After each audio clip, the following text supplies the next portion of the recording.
Hydrosin Aqua, the advanced wound wash, irrigation and debridement solution with a difference. Hydrosin Aqua is an advanced and comprehensive wound management product designed and manufactured under the proprietary New Water technology.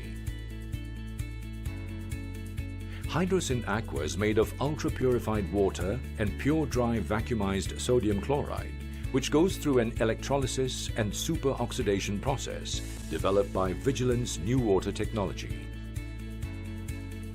Hydrosin Aqua, after going through a very controlled and stabilized processing, will finally yield hypochlorous acid, sodium hypochlorite, sodium chloride and water. When there is a wound, foreign contaminants or particles enter the wound. The natural body defense mechanism detects this breach and delivers red blood cells and neutrophils to the wounded area to combat against the invading pathogens. The neutrophils engulf the pathogens through a process known as phagocytosis. Hypochlorous acid, or HOCl, is a potent oxidant produced by activated neutrophils. This hypochlorous acid is electrically neutral, whereas the pathogenic cell walls are negatively charged. Therefore, the hypochlorous acid can penetrate the pathogen's cell wall and slime layer, creating an osmolarity difference in the cell. The pathogenic cell then swells and ruptures, leading to cell lysis. This is known as osmotic shock. Hypochlorous acid supports in the natural wound healing process with no toxicity to patients. Hydrocin aqua is indicated for stage 1 to 4 ulcers, venous status ulcers, diabetic ulcerations, post-surgical wounds, first and second degree burns, bed sores and pressure ulcers. The benefits of Hydrocin aqua are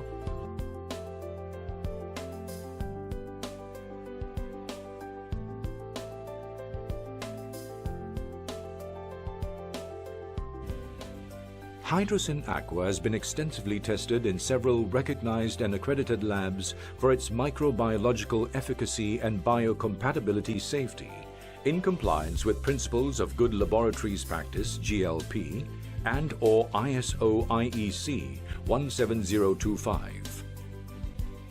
Hydrocin aqua is proven to be effective against a wide range of microbes.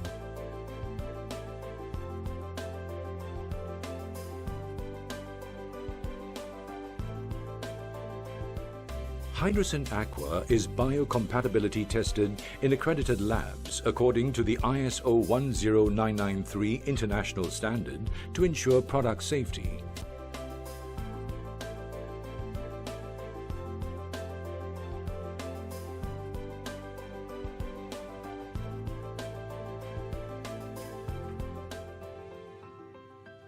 Hydrocin aqua comes in various packaging options to suit various applications and needs.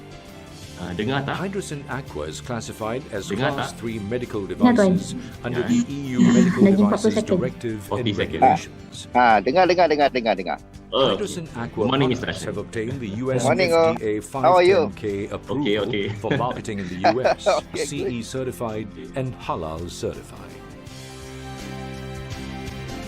For more product-related information, please visit the following addresses.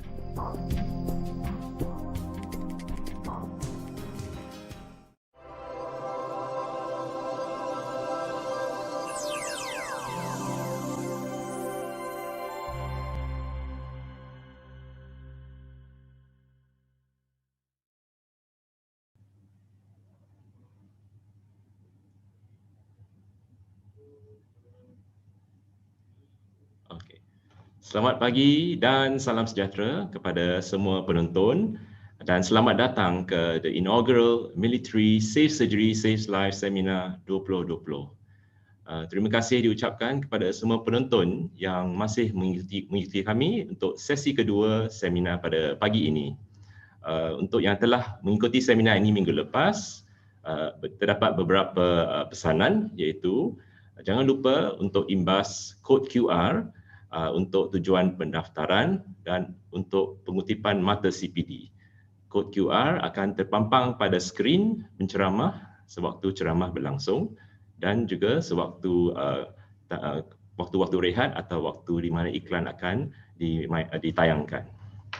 Sekiranya tuan-tuan dan puan-puan mengalami segala masalah atau sebarang masalah teknikal, sila type di dalam ruang chat sewaktu menonton YouTube streaming. Tuan-tuan dan puan-puan, untuk seminar kali ini kami amat berterima kasih kepada pihak penganjur iaitu syarikat Vigilance yang telah memberikan sedikit dana pendidikan untuk kami menganjurkan seminar pada kali ini. Baiklah tuan-tuan dan puan-puan, pada hari Jumaat lepas 12 Mac, kita telah banyak belajar tentang aspek-aspek asas keselamatan pesakit, khasnya pesakit pembedahan. Kita juga diingatkan bahawa terdapat beberapa komplikasi yang teruk boleh berlaku sekiranya aspek keselamatan pesakit tidak diteliti.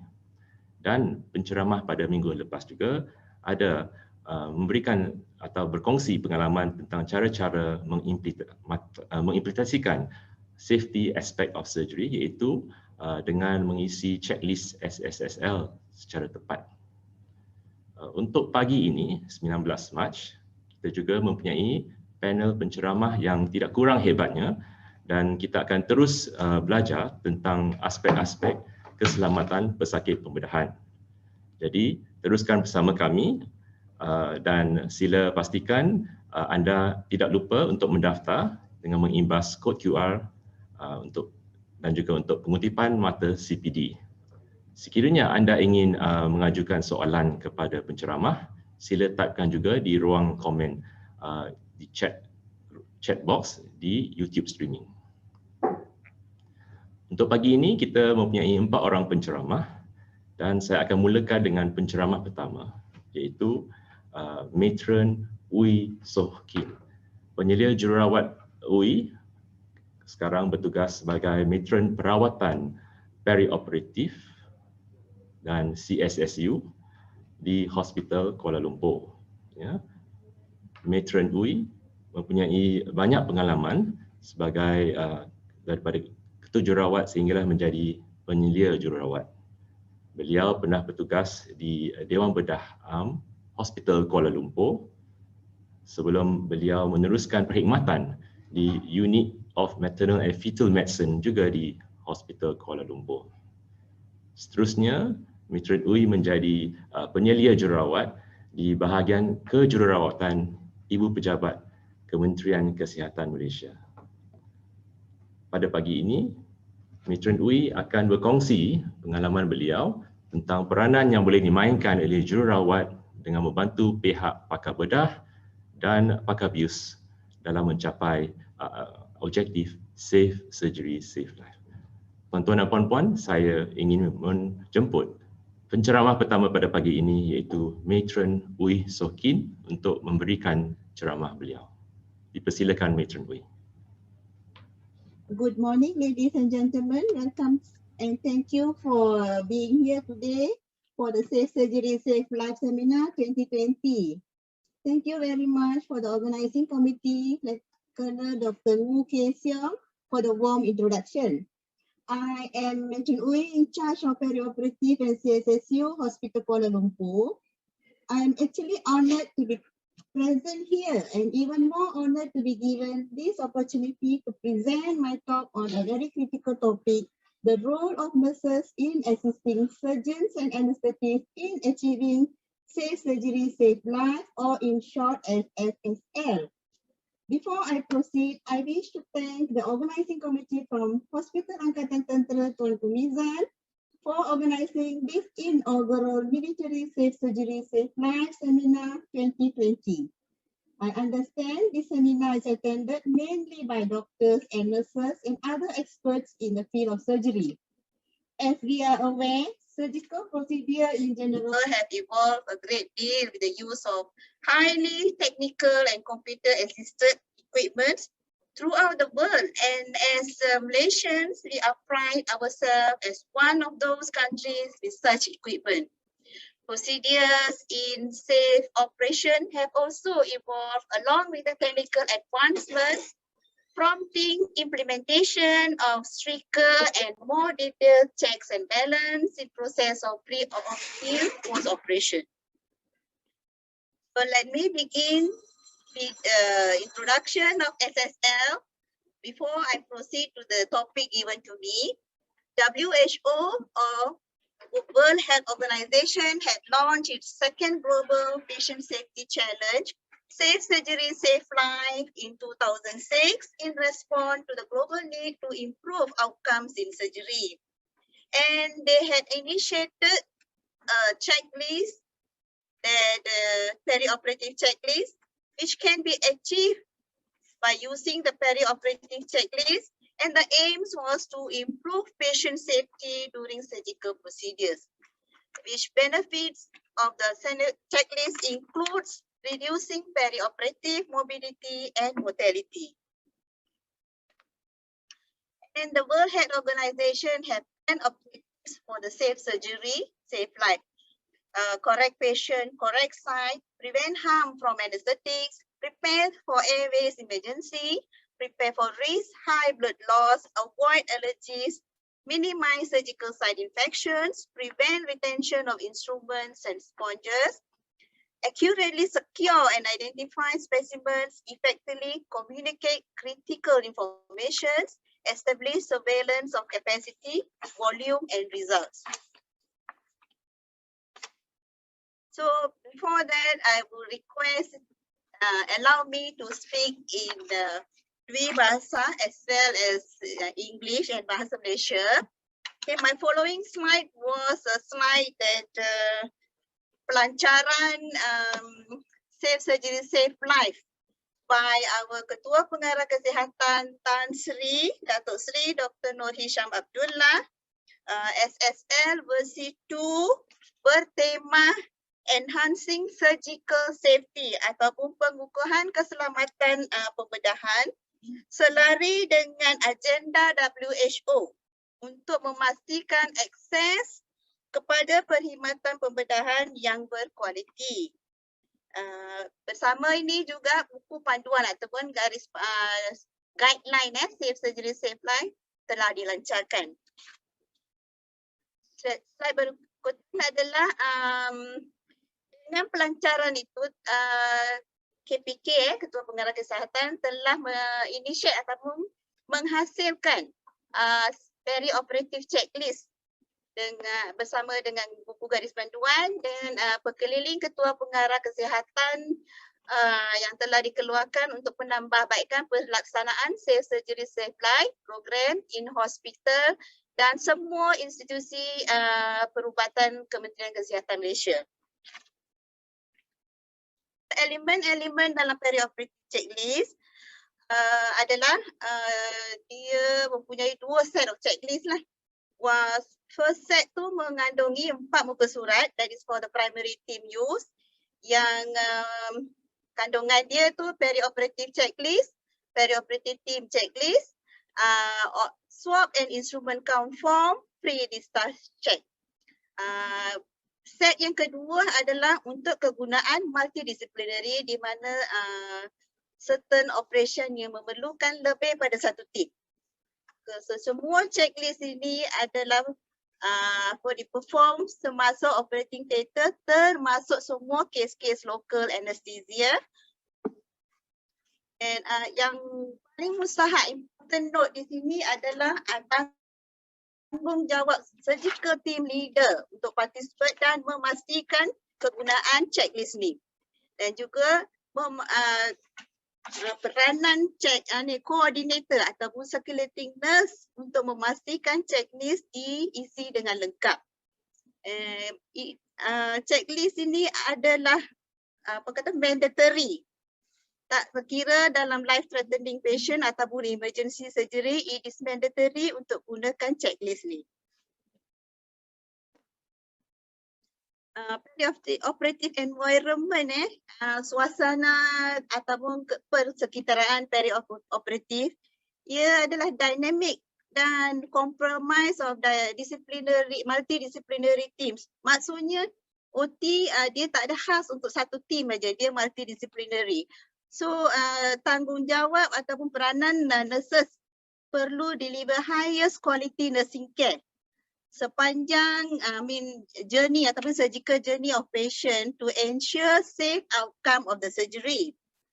And the surgical team, dia consists of surgeons, anesthetists, GA nurse, scrub nurse, circulating nurse. PPK pun memain peranan penting dalam pasukan tu, juga working alongside with other health professionals with different roles and responsibility. Masing-masing dalam pasukan ini, setiap orang tu ada task dia sendiri, tanggungjawab dia sendiri. Teamwork ni has been addressed as a key factor in system-based intervention to improve patient safety. Okay, kita tengok peranan nurses pula, role of nurses. Peri-operative nurses assume many roles within the operating room that involve both sterile and unsterile activities. Peri-operative nurse can be divided into 3 main groups according to their roles and responsibility within the operating room. So dia ada GA nurse, scrub nurse, circulating nurse. GA nurse memainkan peranan di mana dia perlu assist anesthetist.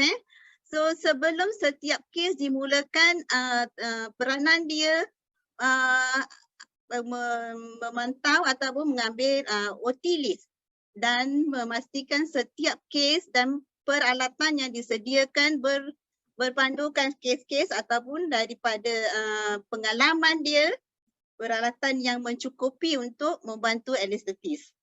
Okay. Setiap nurses ini dibahagi kepada 3 intervensi di mana pre-op, intra-op and post-op. Sebagai GA nurse, pre-op persediaan peralatan, intra-op dia memainkan peranan membantu anesthetis dalam monitoring patient. Post-op memastikan extubation patient dan keselamatan patient dipastikan dan akan di-pass over ke recovery nurse untuk pemantauan selanjutnya. Untuk scrub nurse dengan circulating nurse memainkan peranan dalam persediaan peralatan untuk membantu semasa operation. Peralatan pun berpandu pada OT list, kes yang berpatutan dan peralatan yang perlu digunakan untuk setiap operation tu. Circulating nurse pula peranan dia memastikan membantu scrub nurse di mana scrub nurse only di sterile field, whereas circulating nurse is in a non-sterile field, dia membantu dalam memberi peralatan yang diperlu ataupun diminta oleh scrub nurse semasa operation. Saya memberi peranan, minta maaf saya minta akan berpandu peranan jururawat mengikut checklist elemen dalam peri-operative checklist safe surgery safe life macam saya sebut pada mula-mula tadi di mana dia terdapat 4 muka surat di mana muka surat pertama peri-operative checklist, muka surat kedua operating team checklist, muka surat ketiga swab instruments count form dan muka surat keempat adalah pre-discharge check. Semua checklist ini telah disusun atur untuk memastikan mudah dan pemahaman yang lebih baik di kalangan pengguna yang menggunakan ni, and checklist ini harus dibuat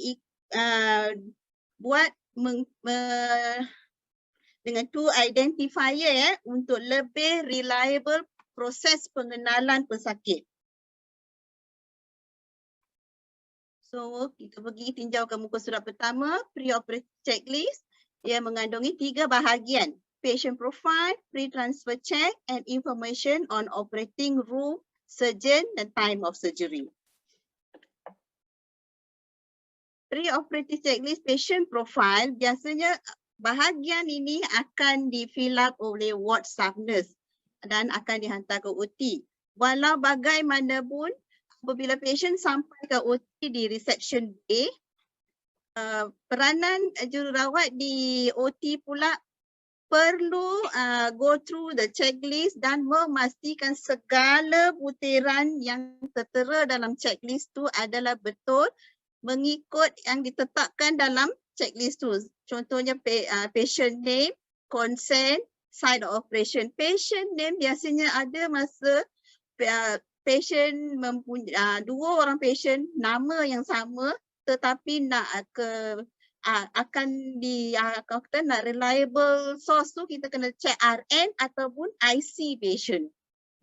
Lagi mengkukuhkan patient tu kita boleh verbally ask the patient what is his name, what is his IC number, and untuk memastikan site of operation tu adalah sangat penting di mana tanda marking on the site of operation perlu dilakukan dan verbally patient explain and agree the site of operation tu adalah betul.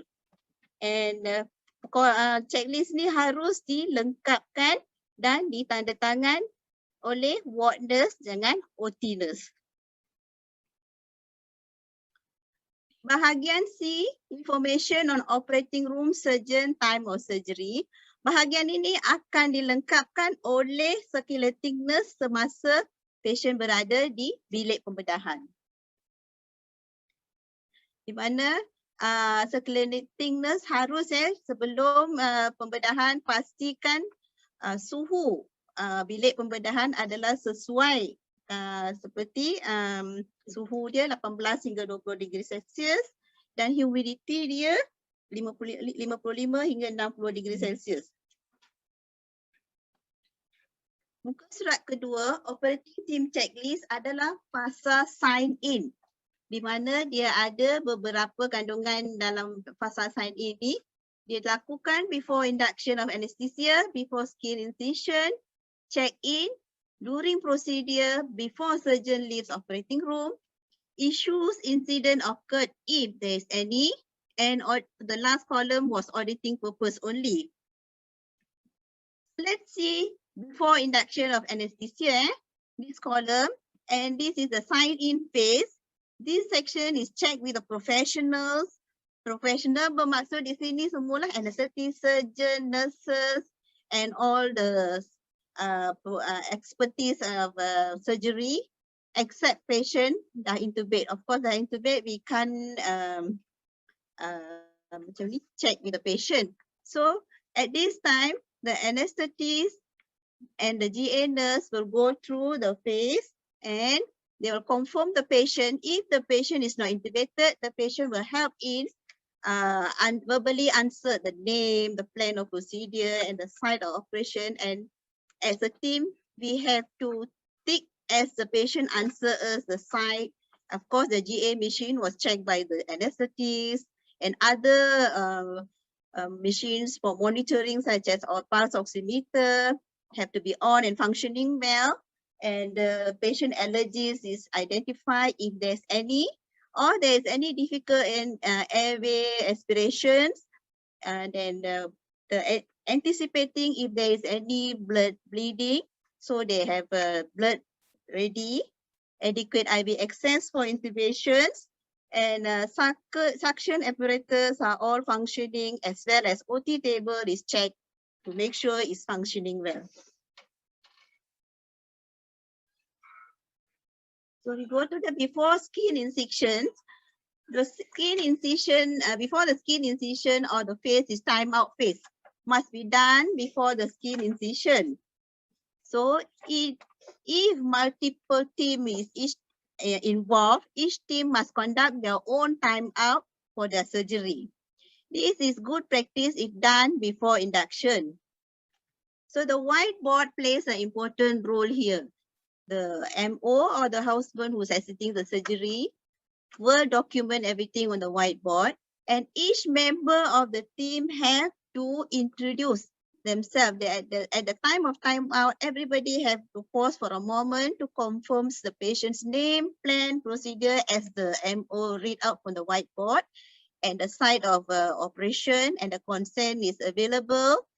And if in case of antibiotic required, some operations need imaging to be displayed to help with during surgery, and briefing by the surgeon, incision critical step, estimated duration and blood loss will be briefed by the surgeon, and the anesthetist will review further if is any specific concern of the patient, if in case the patient have any pacemaker or anything that need a specific concern. And the scrub nurse review, she should make sure that all the instruments are ready for the surgery, and the implants, in case there's some surgeries which require implants, they make sure that the implants are ready, and all other electrical supply units such as the diatonic, suctions are all ready and functioning well.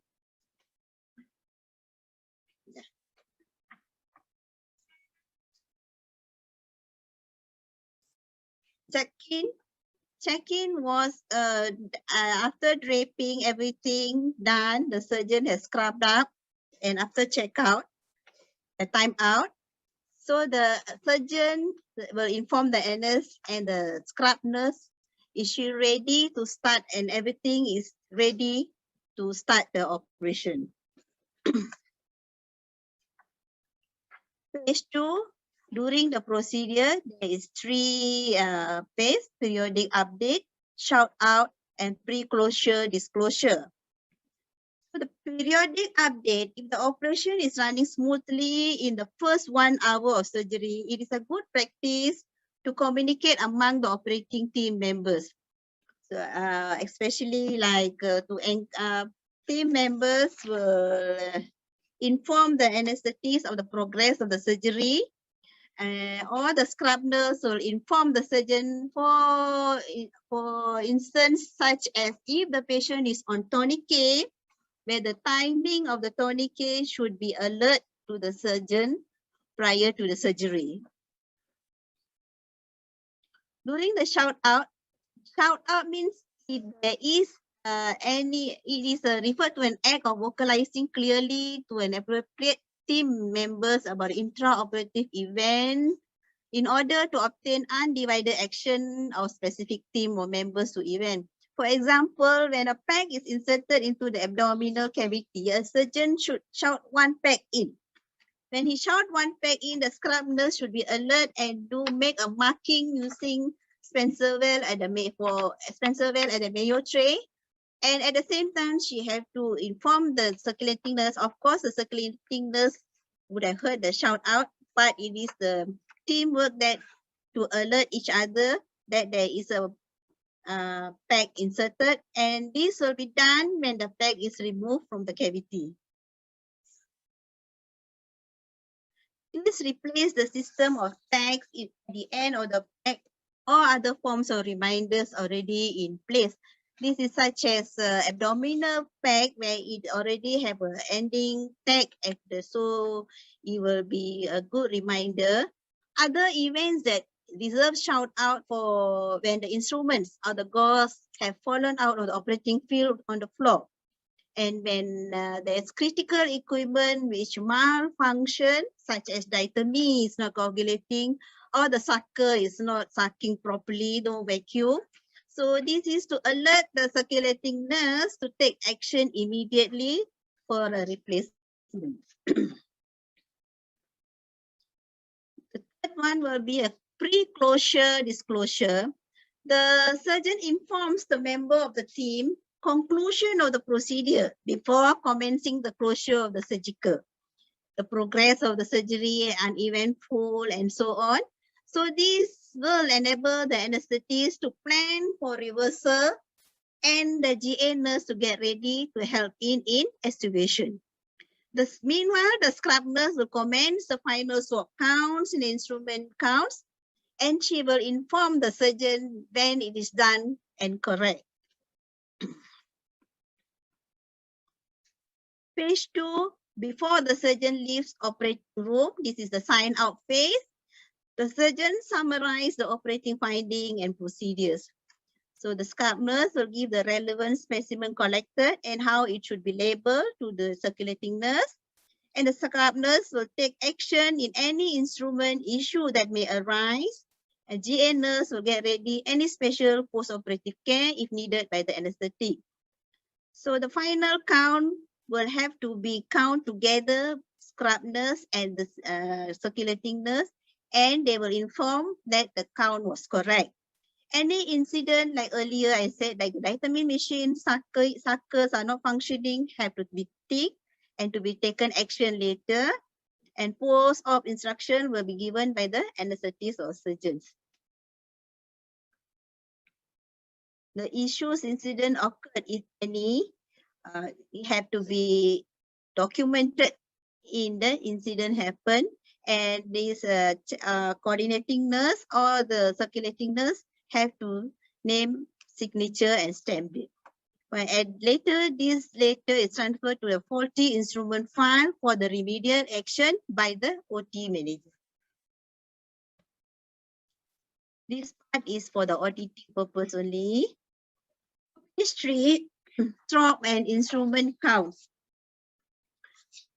This is more to circulating nurse, and she should be entering all the swab accurately counted with the scrub nurse, and to make sure it's documented whatever other supplements are given to the scrub nurse.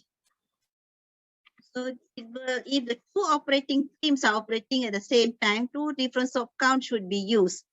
The circulating nurse will make sure surgeon fill up the incident section that I mentioned earlier. Any issue arise, incidents or instrument malfunction during the operation. And If the multidisciplinary teams are involved, the name of the nurse will be slash and entered in a different form. So if the nurse is taking over, let's say the end of their duty or what, next team is taking over, the second team nurse will be enter the name and slash time start and time end, and they have to count back the instrument and the swabs that have been given, provided to the scrub nurse earlier. Page 4 was a pre-discharge check.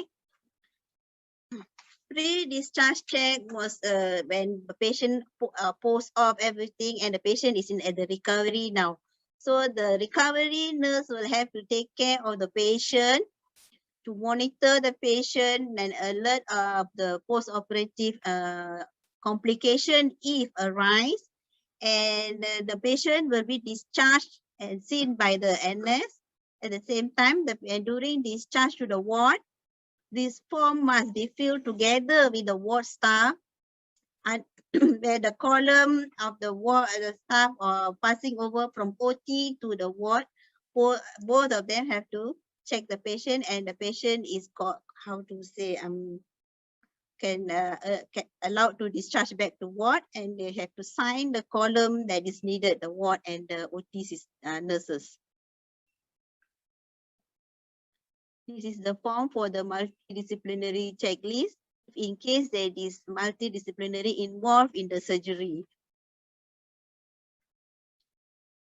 I would like to give this Swiss cheese model is this is a risk analysis and risk management task where barrier is identified by the OT nurse before the operation to prevent the patient, prevent any adverse complication arise prior to the operation. So for example, the first row of the cheese is the patient signed wrong surgical site consent form. At the end, because of the cheese hole is straight aligned, the patient received the surgery on the wrong surgical site. And if the second one, the patient signed surgical site wrong consent form, so the nurse in the perioperative area have to check and prevent the surgery on the wrong side. For incident such as the consent form was wrong, but the marking point, let's say the consent form was on the left side and the marking is on the right side. If the nurse is very observant and could detect the mistake, they can prevent the surgery to continue and to prevent the incident by happening, and we have a corrective remedial and patient will receive the correct surgery. So this is the reality check. Currently, our hospital do most of the right things on most patients and most of the time. And the checklist really benefits that it helps us to do all the right things, all the patient and all the time. So to highlight our Malaysian safety goal, there are 13 Malaysian safety goals. One of the safe surgery, safe life is listed as number 3 in the list. So patient safety is all in our hand. Before I end the talk, I would like to take this opportunity to thank the organizing committee of Hospital Angkatan Tentera Tuanku Mizan, Colonel Dr. Ngu and his team for giving me this opportunity to present on the talk of the role of the nurses assisting surgeon and anesthetist. So to conclude the thing, the perioperative checklist is very important, and there is a role of the nurses to make sure that it is implemented to avoid any adverse event, and is to the nurses' role to make it mandatory that all the cases which are coming for surgery that should have a perioperative checklist, or else they have all the right, they have to be vigilant and multi-skill decision making, and empower that the perioperative checklist is done before sending patient to OT. With this, thank you very much.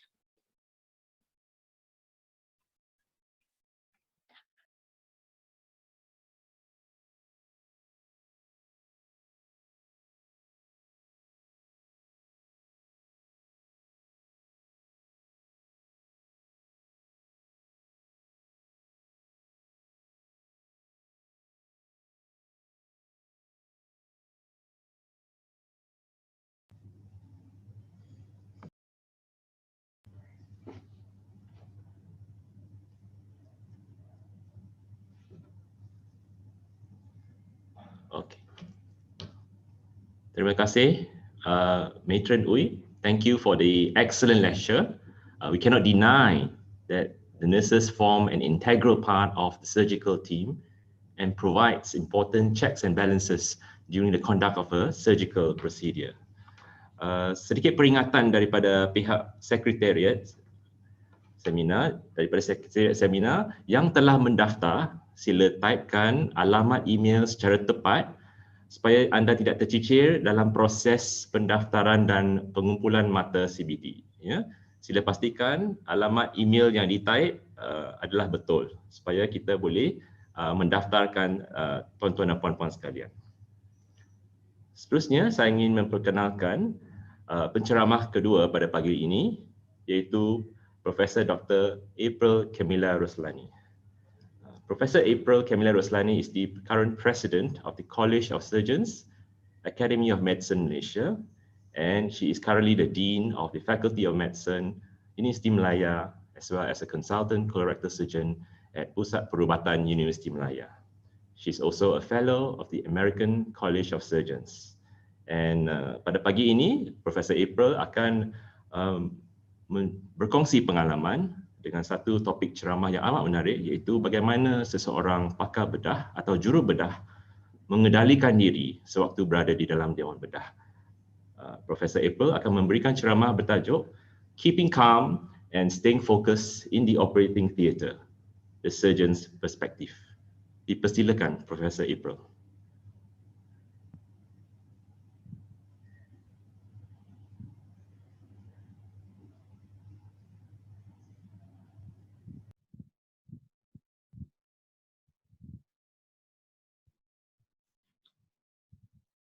Thank you for the opportunity to speak to you today about keeping calm and staying focused in the operating theatre from the surgeon's perspective.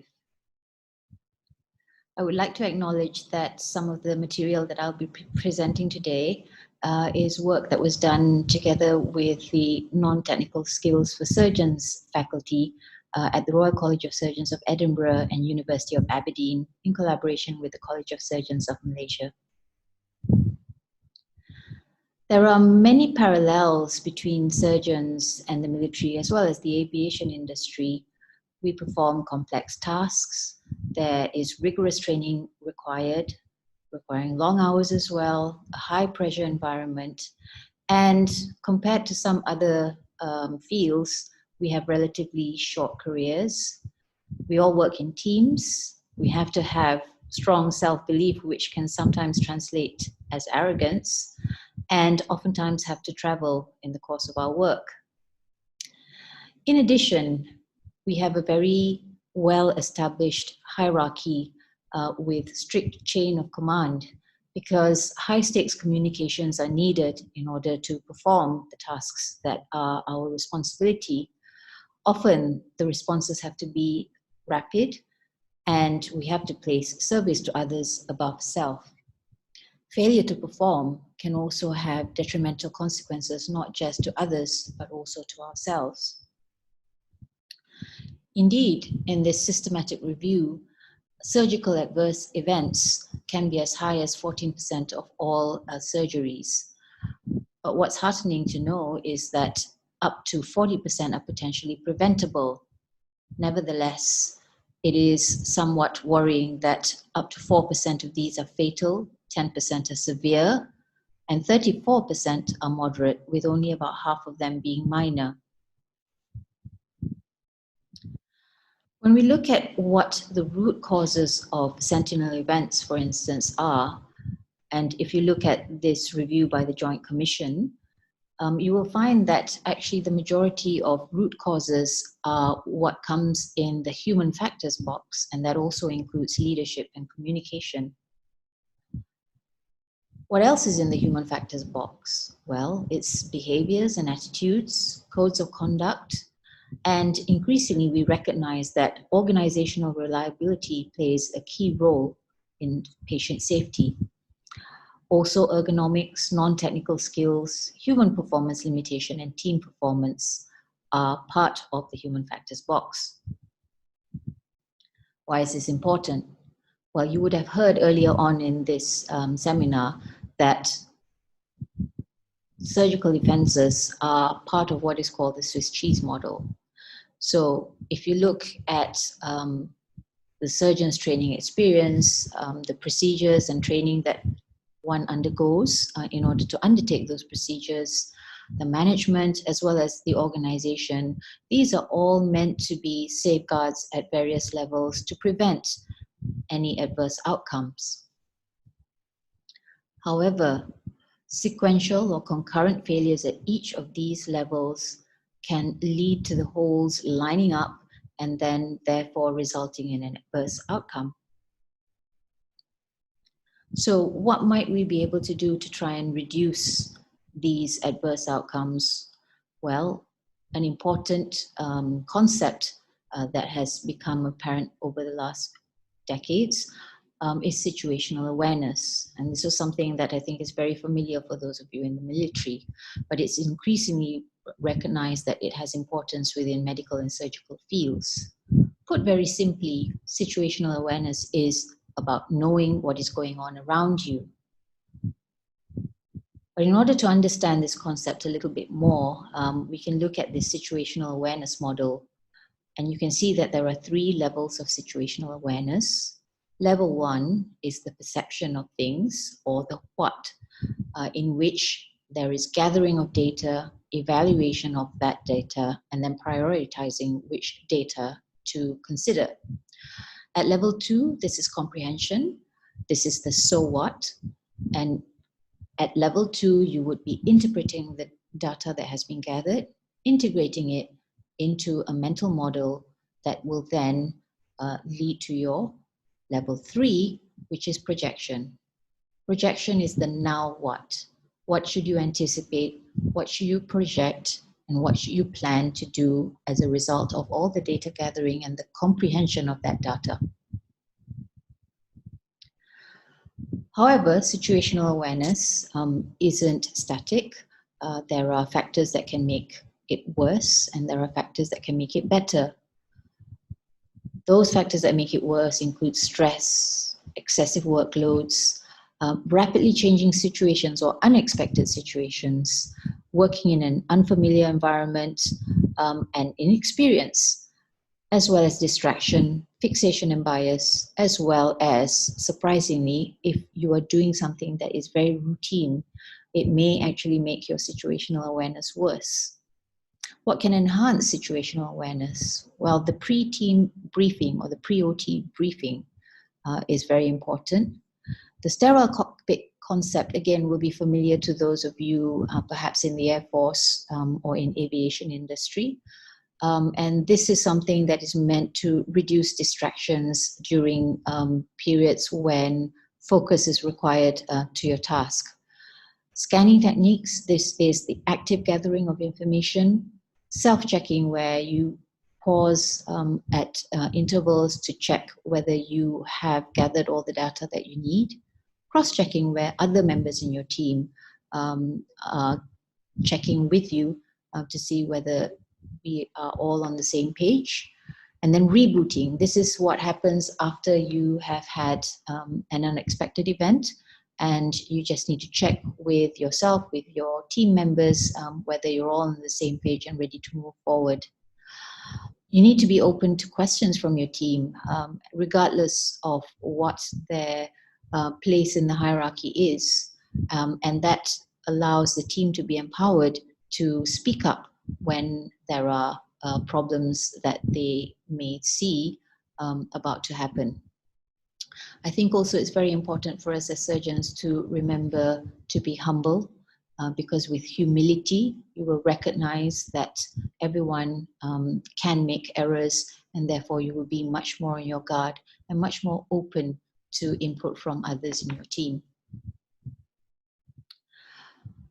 Of course, situational awareness is very, very important in decision making, particularly when you are in difficult or stressful situations.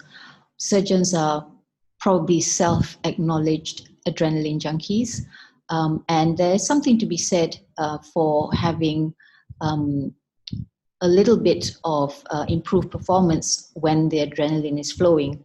However, as you can see from this Yerkes-Dodson curve, there is a level at which arousal or this adrenaline drive results in improved performance, after which there is impaired performance because of strong anxiety and ultimately panic.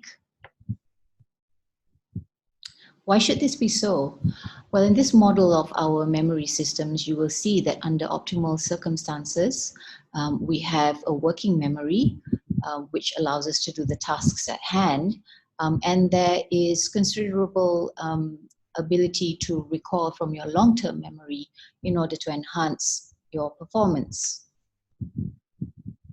What happens in a stressful situation, however, is that the working memory reduces in size, and that limits your capacity for making decisions, and is also allows you to be more easily distracted, and ultimately this results in what many of us will recognize as brain freeze, such as when you are sitting for your exams or when you're under a stressful situation and you're just not able to think. So how can we improve decision making? Well, there is something called the 10 seconds for 10 minutes principle. And what it essentially is trying to get you to slow down in order to speed up. Because by slowing down, it allows you to regain equilibrium, and that allows you therefore to expand your working memory and start thinking in a way that allows you to make decisions. Protocols are helpful, and the preoperative team brief is exceedingly helpful in improving decision making. You need to articulate that decision making, particularly at key decision points in the surgery, and don't be afraid to reassess your decisions at regular intervals. This teamwork concept also allows you to offload your stress and share the workload, and again, if you can reduce your stress, that improves your capacity for clinical decision making. However, what happens if you're working with a colleague like this fellow? Yes, I told you, right? So we don't need for any discussion like this. Certainly, I think it's pointless and waste of time. So can we quickly start the patient now? Who are you? NSMO, right? Yeah, I'm Yeah. So I think you can quickly get the patient now, OT, and start the case. Mr. Z. Anyway, Vicky is very good for the team, you know. I told you already, no need. So quickly take the patient now. So where? Yes, now. Okay. So just quickly. I reviewed this guy. Yeah, I think we already discussed before with our radiologist. yeah. So there's a problem with that? No problem. It's just the consultant radiologist. Actually, I think there's some memories on the reports. You just I told you already, Stephanie. So the radiologist, you always cannot believe their report. It's always different from how we finding. You see? So no need for show me anything. How about the blood loss on during the operation? This is my routine case. Don't need to worry. I told you already. Quickly take the patient now. So we always start late because of this nonsense. You see? So not exactly a very pleasant colleague to work with. And it's not just the fact that it's unpleasant, but actually disruptive behaviors have been shown to be very bad for outcomes. As you can see here, they're not uncommon. You know, more than 50% of people studied in this systematic review had experienced disruptive behaviors. And locally, we do have some data that suggests that as many as 80 to 90% of our trainees actually experience disruptive behaviors.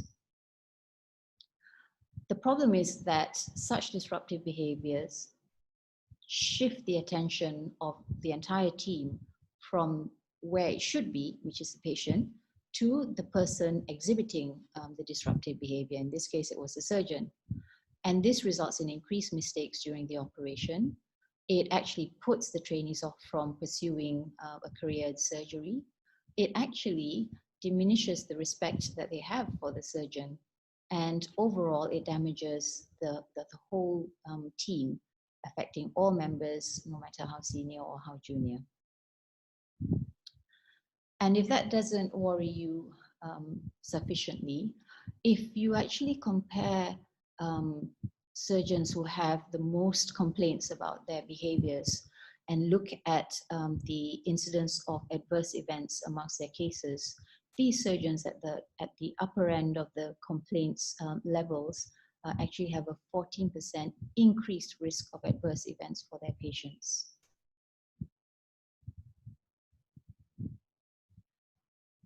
What about the effect of such uncivil behavior on other people, you know, the onlookers or people surrounding the person who's exhibiting that behavior?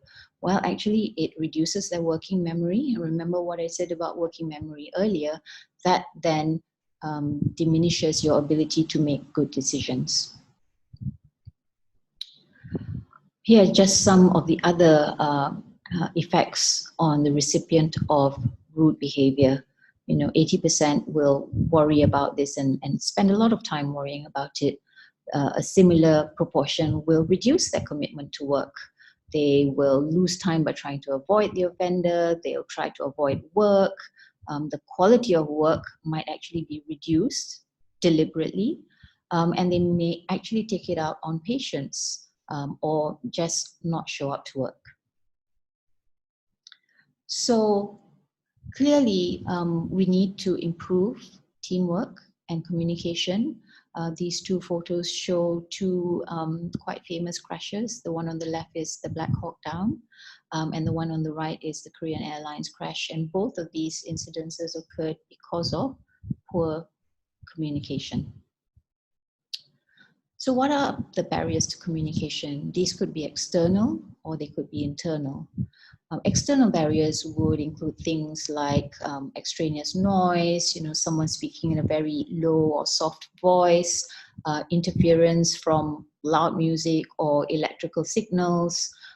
If you're not in the same space or you're working in a different time span, then that could also affect. And remember that in the operating theatre, there is a lack of visual cues because we're sort of gowned and gloved and, you know, we're wearing a face mask. So sometimes there's a lack of visual cues. Internal barriers would include things like language differences, physical disability such as deafness, differences in culture or motivation and expectations, as well as the experience of the people involved. Status, emotions, moods, all of these can affect communication. We mentioned hierarchy earlier on, and it's long been recognized in both civil and military aviation that the lower down you are in the hierarchy, the less likely you are to relay your doubts or worries about failures. However, there's very little written about it in healthcare literature. But what we do know is that when you look at cases of injury to patients, many of them are actually cases that occurred as a result of communication breakdown. And in 49% of the cases, it was because the information was not transmitted. In another 44%, the information was communicated but not accurately received, whereas in 7%, the information was communicated but not received. However, a whopping 74% of cases, the miscommunication occurred because of status asymmetry, in other words, the hierarchy. And this study also showed that the way that the surgeon behaves does affect the willingness of trainees to speak up, even when the surgeon is potentially about to cause harm to the patient. So this was a randomized study in which trainees were randomized to surgeons who would either encourage or discourage them from speaking up. And they were then asked to assist a senior surgeon who was intentionally told to make an incorrect action. And so what happened was that the trainees who were encouraged to speak up were much more likely to do so than the ones that were discouraged, even though the senior surgeon was about to intentionally do something harmful to the patient.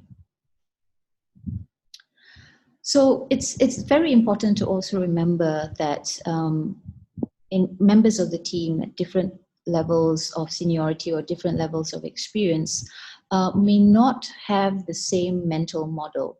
They could have access to the same information, the same data, but they may actually interpret it differently because of their difference in experience and in terms of difference in exposure. So it should not be a matter for scolding or repudiation when a junior staff actually does something that is not in keeping with what a senior person would do. So it's important to communicate effectively, and these are just some tools that you can use to help. One is clarification, where you just check that what you understood is actually what the other person meant. A call out and read back, which is just to re-clarify something that was said by another person. And again, something that is familiar to the military, the SBAR method of communication. So we go on to teamwork. What are high-performing teams? These are teams that have strong leadership and where all members of the team share the same mental model. They have clear roles and responsibilities, and there's a lot of cooperation with backup behaviors. And of course, there are regular evaluations of team performance.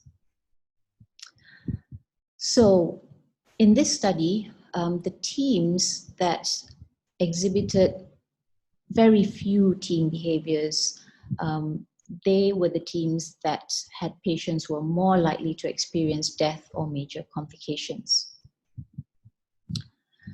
In this study,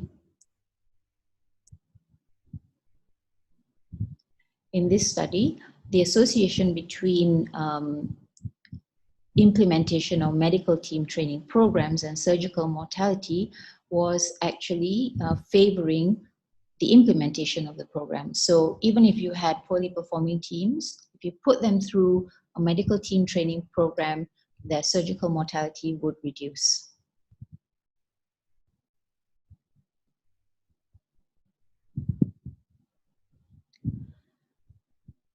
So in these studies, it was shown that when you compared performance across different hospitals, the variations in mortality were not so much that they had higher rates of complications, but it was because of failure to recognize. And this was related to poorly performing teams. So you can see how important teamwork is.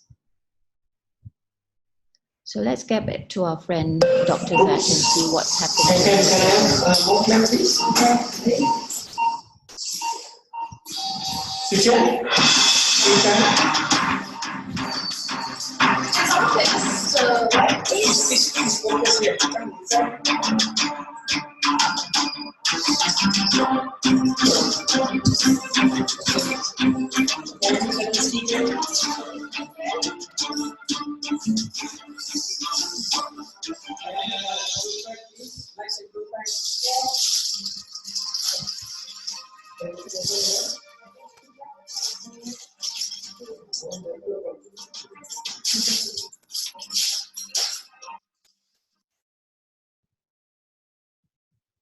Right, so obviously he's hit a bleeder because he ignored his trainees' reminder that the tumor might not actually be as small as he thought it would be. So what do you do when something like that happens? You're faced with an unexpected event. This is where you pause, and then you reboot. And what does the reboot process entail? Well, you need to just check how you are feeling, whether you're able to regain your equilibrium. You then need to check that your team is all right. You need to check that the environment is okay, whatever equipment that you need is there. And then you then start to plan how to progress to the next step. And to do this, you really need to be a leader. And this is a nice little mind map, which we did with some of the trainees as to what they thought were important characteristics for leadership. And there are many definitions of leadership, but I think this is actually quite useful for surgeons in that these are the behaviors that are often expected of us. So if you look at this list, there are 7 behaviors, but they can actually be divided into 2 main groups. The first 4 behaviors, which are more task related, so maintaining standards, managing tasks, making decisions, managing resources. Whereas the second group are more team related behaviors, where you're directing, enabling, guiding, supporting, communicating, and coordinating. But in addition to setting standards and supporting others, leaders must also learn how to cope with stress. So let's see how our friend is coping with the stress.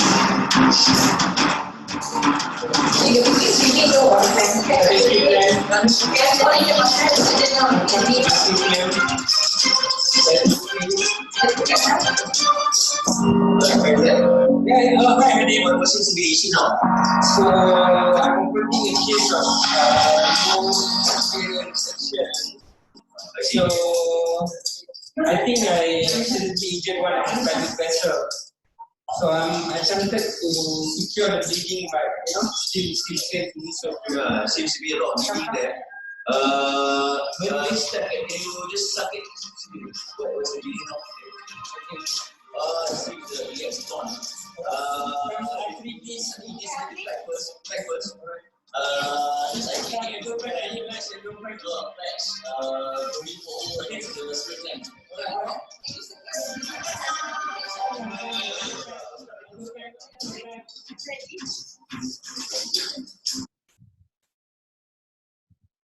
So remember the 10 for 10.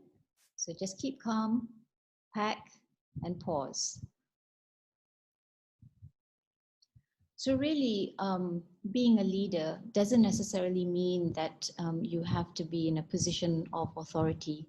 Leading is something that comes from within. Remember, it's about setting standards, it's about supporting others, and it's about being able to cope with stress yourself.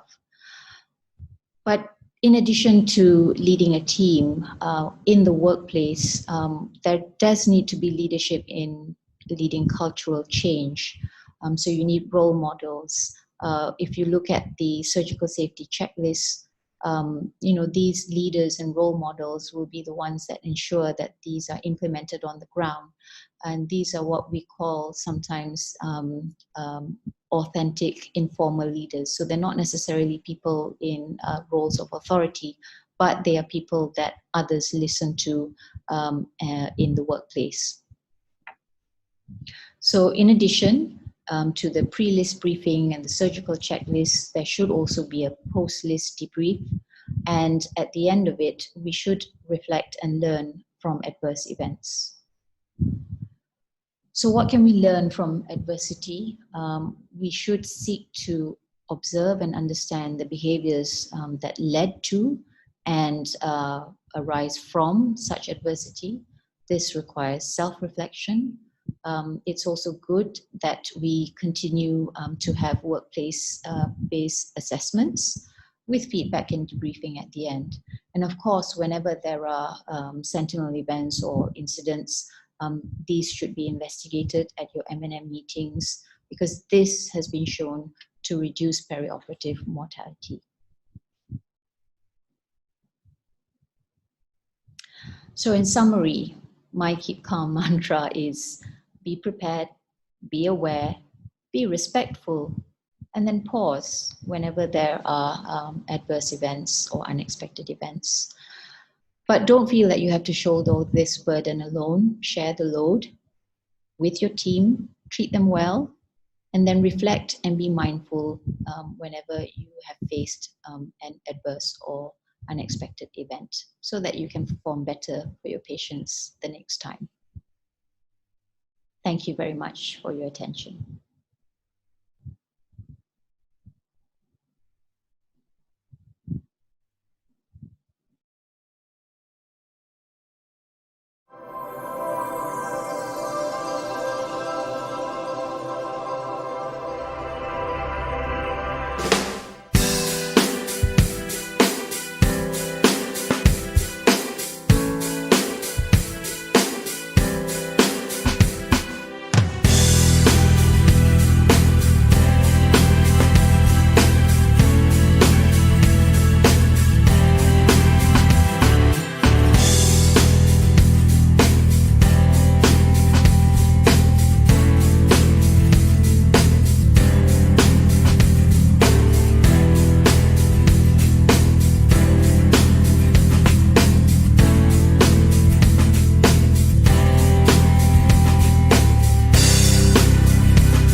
Thank you, Professor April, for the insightful lecture regarding the conduct of a surgeon as part of the operating team inside the operating theatre.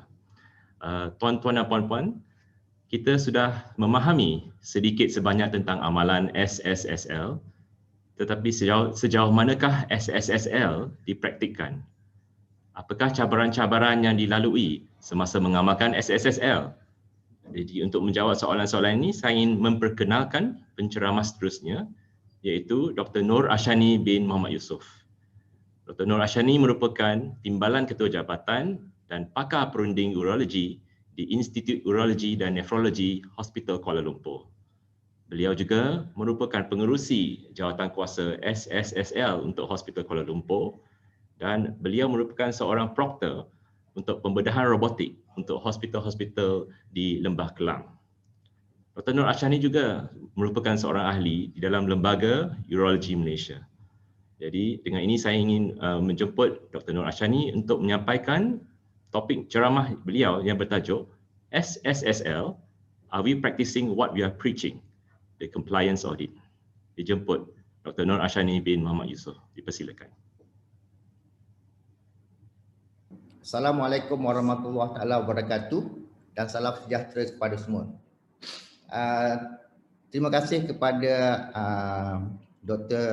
Kolonel Dr. Ngu Kee Siong selaku moderator pengerusi SSSL Hospital Tuanku Mizan dan juga konsultan urologis Hospital Tuanku Mizan di atas introduction yang telah diberikan.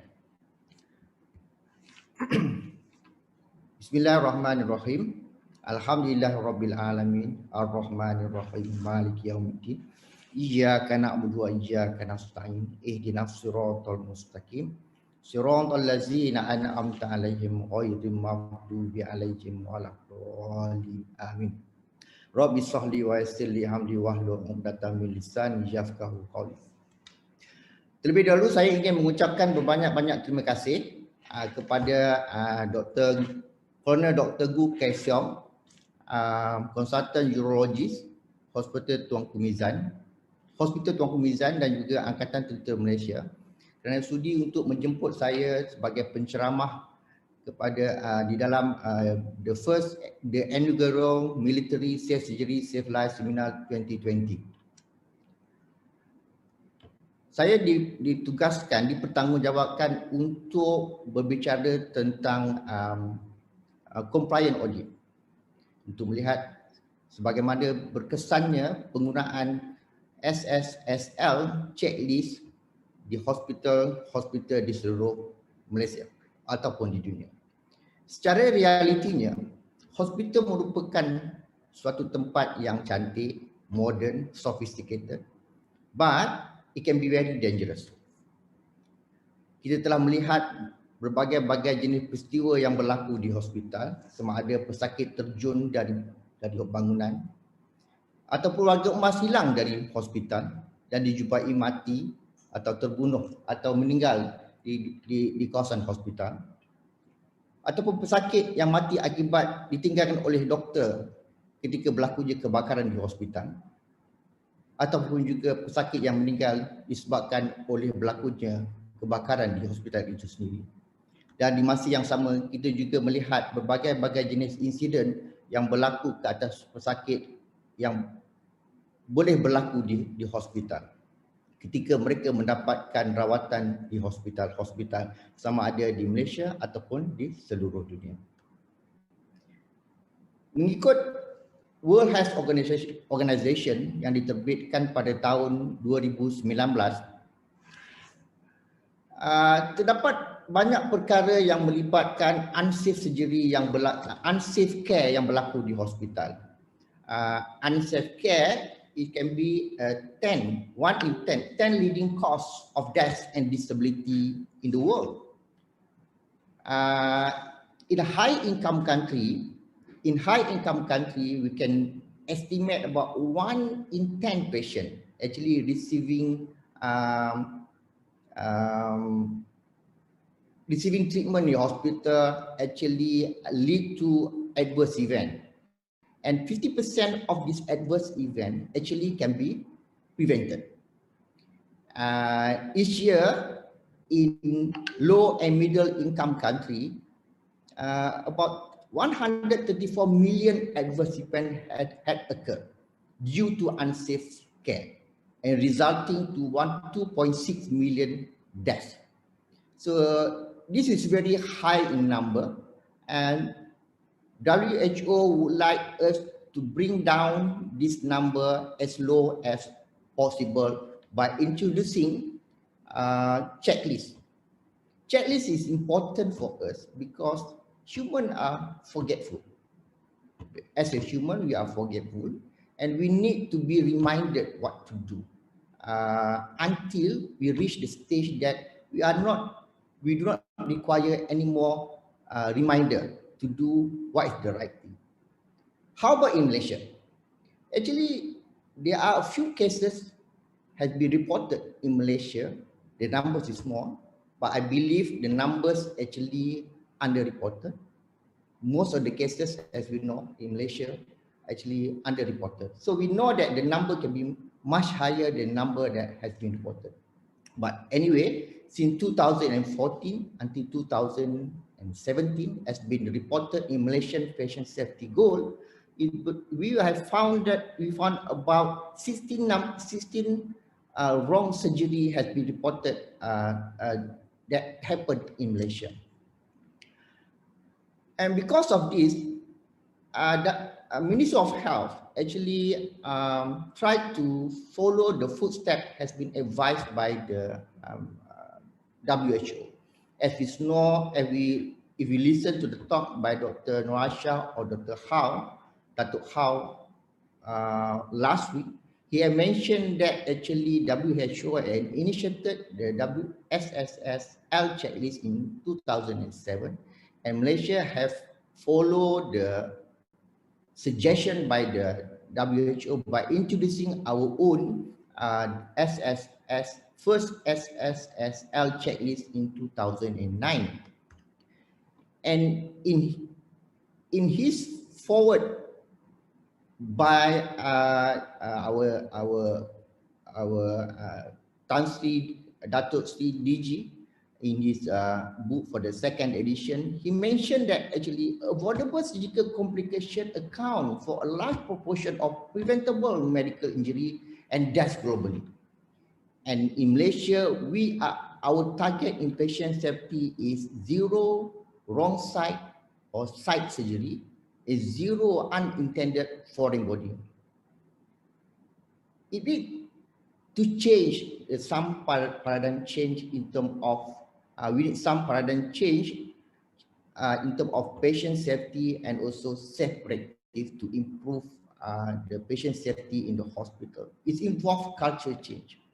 At the same time, he mentioned about the importance of leadership from the surgeon and also from the anesthetist. SSS checklists have been found to be simple, efficient, and if allowed for effective communication, improve teamwork, ensure consistency in patient safety during surgery, and it also improve a safety culture in the hospital. But the question is, are we practicing what are we preaching at all times? To be able to do this, to know about the real facts and figure, we need to do some kind of audit to see how compliant our staff in doing SSL checklist. Without knowing the facts and figure, we may presume that we are doing it most of the time, but we are not doing it, we may not doing it all the times. So because of this, in 2018, SSSL HKL committee in HKL has conducted prospective observational study audit in HKL. This basically as a follow-up by decision by the SSS Steering Committee KKM in 2018. The aim is to observe the implementation of the time out, site marking, swab count or instrument count in selected hospital throughout Ministry of Health. They are using special form. Basically, during this observational study, they will send one of the staff to be a spy to look through whether each team actually doing what they are supposed to do. So during this audit, 6 departments were selected. It involved general surgery, ONG, ophthalmology, orthopedic, neurosurgical, and ENT. It was spearheaded by our great orthopedic surgeon, Dr. Siti Hawa. From the study involved only a small number sample, only 65. But unfortunately, during this observational audit, we found that actually we are doing most of the time, but unfortunately, we still not doing all the time. The site marking was not done in 6 out of 65 samples. How about patient team participation? And we found that actually about 50% of the sample, the participation of the team or member of the team is not good. It's only partial or no participation at all. And in one patient, actually they did not do the patient identification properly. The percentage is low, the numbers is low, but it's still happening. And in 2 or 3% of the sample, they didn't even review all the item in the timeout checklist properly. So we are doing most of the time, but we are not doing all the time. So basically, before the introduction of the SSSL checklist, the WHO realized that actually at the moment, most hospitals do most of the right thing on most patients and most of the time. And they believe that by introducing this checklist help us to do all the right thing on all patients at all times. The aim is to do all the right thing on all patients and at all times. So it is simple, effective, ensure better teamwork, ensure consistency in patient safety, improve safety culture, but we are doing only most of the time on most patients, but not all the time and not on all patients. So why are we not doing all the time? Is it because of no evidence? Is it because of the failure of the system? Is it because of the individual team or personal problem? So as we know that in 2009, actually the Heinz group, the Heinz and colleague has published the study or the prospective study of the surgical safety checklist in reducing morbidity and mortality in the global population. It involves 8 hospitals throughout the world, and the biggest actually in Philippines, whereby the Philippine General Hospital with 1,800 beds. And from this study actually showed that by introduction of surgical safety checklist properly, actually is able to bring down the rate of the significant rate of surgical site infection, the significant rate of death, and significant rate of any complication. And it's found that by proper use of WHO Safe Surgery Safe Life checklist, we reduce the morbidity and mortality at average of 36% of any surgical complication. So we do have the evidence. So why we are not doing all the time? SSL is about the team. It's not about any individual. And this is the best definition that I can find about the teamwork.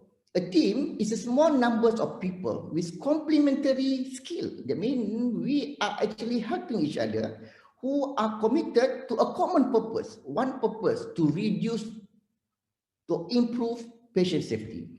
Performance goal and approach for which they hold themselves mutually accountable. That means all the team members are accountable to the success and the failure of any operation. As a team, we win or lose together. But as we know that the team can be constituted of small number of members or huge number of members. And trust me, it's not easy actually to handle a big number of team members with different perception, with different belief, with different ideology, with different interests. So we need to come together. Everything must come together. Do the right thing all the right time, so that all the patients that we operated in the hospital is safe. And we know that the strength of the team is not dependent on the strongest member. The strength of the team actually depend on the weakest member. This is the weakest link in any team. Worse still, if someone take a shortcut, because this shortcut tend to lead to disaster. So, human being is the best creation created by God. We know we are the best creation created by God. Because why? Because we have mind, because we have soul. We are free to decide what we would like to do. We can decide to do the right thing, and we can decide to do a bad thing. And according to Stephen Covey in his book 8 Habits, Human Intelligence, the human actually divided into 4 components. It's either intellectual intelligence, physical intelligence, emotional intelligence, or spiritual intelligence. But at the core value is our spiritual intelligence. That actually will determine what are we going to think, what are we going to do, and what are we going to feel. So if you look at what Mahatma Gandhi said, a nation or organization culture reside in the heart and the soul of its people. It's not about mind, it's about heart and soul. So to win people, to encourage all our staff to do the right thing, we need to catch their heart, catch their soul, enlighten them about the importance of to practice safe culture in the hospital, because sooner or later all of us are going to become patients. Sooner or later all of us are going to need to come to hospital, and we need, and I'm sure we are very happy to see that if hospital staff, all hospital staff practicing a safe culture. Actually, for doctors or nurses, that when we hospital, we take someone to the operation theater. It's something common to us, you know. It's like we take it for granted. There's nothing which go wrong, you know. But I learned from my experience sending my father to the hospital just to do a laparoscopic appendectomy. As a patient, not as a patient, as a relative to a patient, as someone that I love. It's very scary, you know, just to send someone that you love to the OT, just to do something very simple operation. It's a very scary moment actually, to be sent or to be wheeled to the operation theater, because we do not know what may happen. And of course, we hope for the best, but we always prepare for the worst. So to unite all the team, then we need the leadership. This is a fact. This is a fact that we need to do. We have a team. Of course, a team is not like a union, everybody with the same role. Team is combination of different people with different roles. But to glue all these things together, we need a leader. So how can we get the leader? The leader is someone with authority. Then there are two kind of authority. Number one, they call formal authority. Number two, they call moral authority. Okay, formal authority is someone with position. That means people follow your instruction to do right thing because they have to, even though they don't like it. Moral authority is someone without position, we're able to influence others to right thing. This is different kind of, but as you know, working in any organization, either KKM, military, university, nobody will follow instruction from someone without the formal authorization. It's a fact. It's a fact that we have to acknowledge. So to be able to implement this thing, we need someone that have the formal authority, formal and moral authority to influence others to do the right thing. So that's why when we introduced this SSL checklist, first time in Malaysia, we come up with a circular in 2009 from our DG. That is what they call formal authority. That means everybody who is working in KKM must abide by the rule. So if you don't abide by the rule, if something happen, then you can be punished or you can be reprimanded because of that. Of course, we do not want to remain at the level 1 of level 2. We wish that we will hope that one day we become leader, and because people follow us because who we are. I mean, we are doing the right thing. We show a good example. We actually walk our talk. We practice it every day. We encourage people. We inspire people to do it. These are something that we need to improve in medical fraternity about SSSL.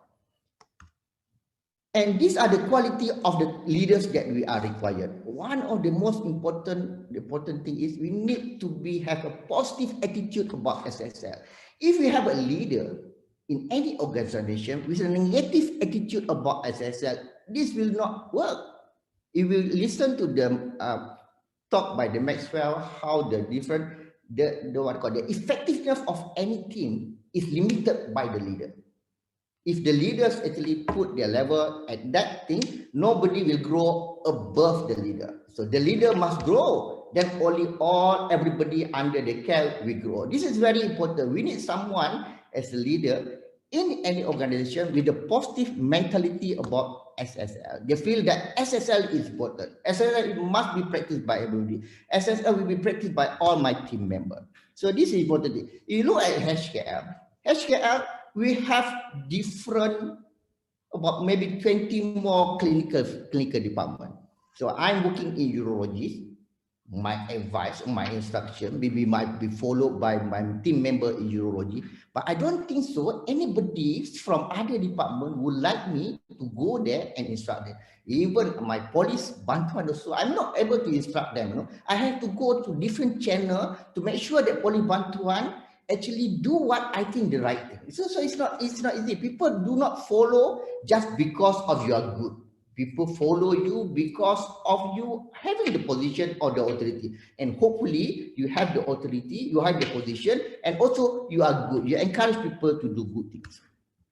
So as a consequence of that, in 2018, I mean, after 10 years introduction of SSL in Malaysia, in HKL, we are still doing most of the time and not all the time. We fail to achieve the purpose of SSL checklist, whereby we supposed to do the right thing all the time and all patient by everyone in the HKL. So in 2020, we conducted another audit called compliance audit.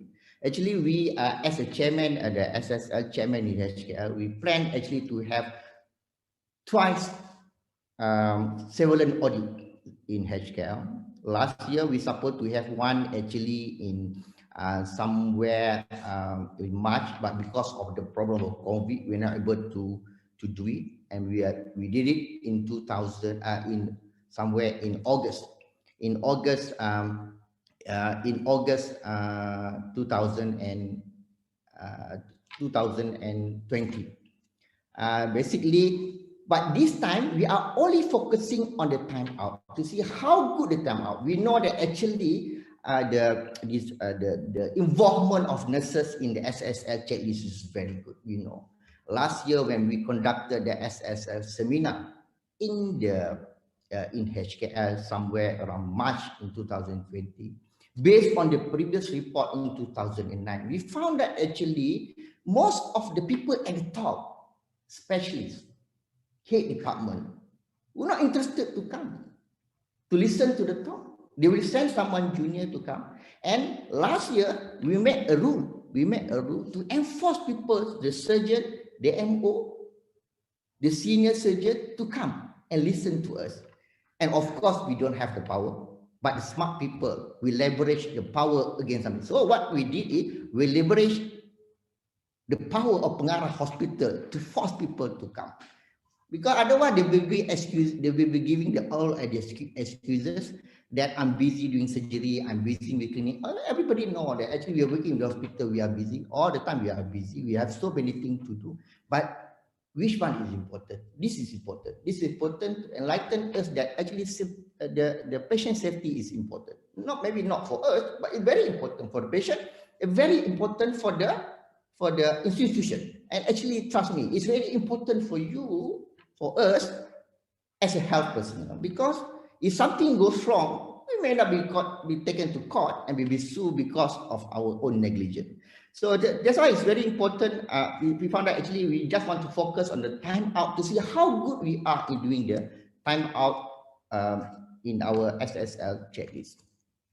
So this prospective audit was conducted from 10 August to 13 August. It involved more department as compared to the previous audit.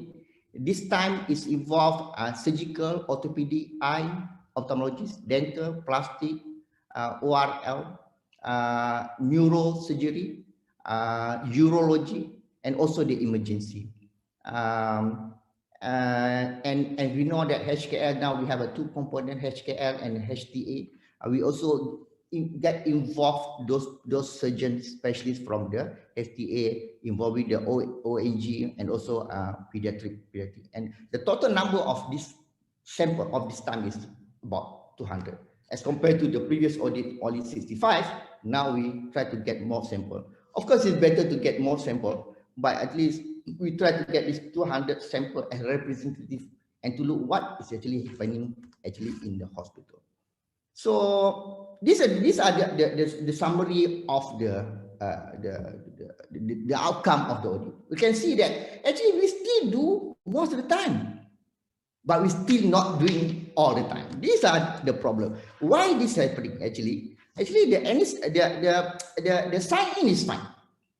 We found that the anesthetists is a very good thing. No, the anesthetists are very obedient people. They are they follow the protocol. They would like to see the patient is safe. Okay, they are very worried if something goes wrong. That's why sometimes they do cancel our cases, even though we are not happy. They cancel our case, do surgery, but we are okay with that because in our mind is their concern is basically patient safety. So we're not going to quarrel with them if they're going to decide to cancel the case because for whatever reason that they think the patient is not safe to be induced.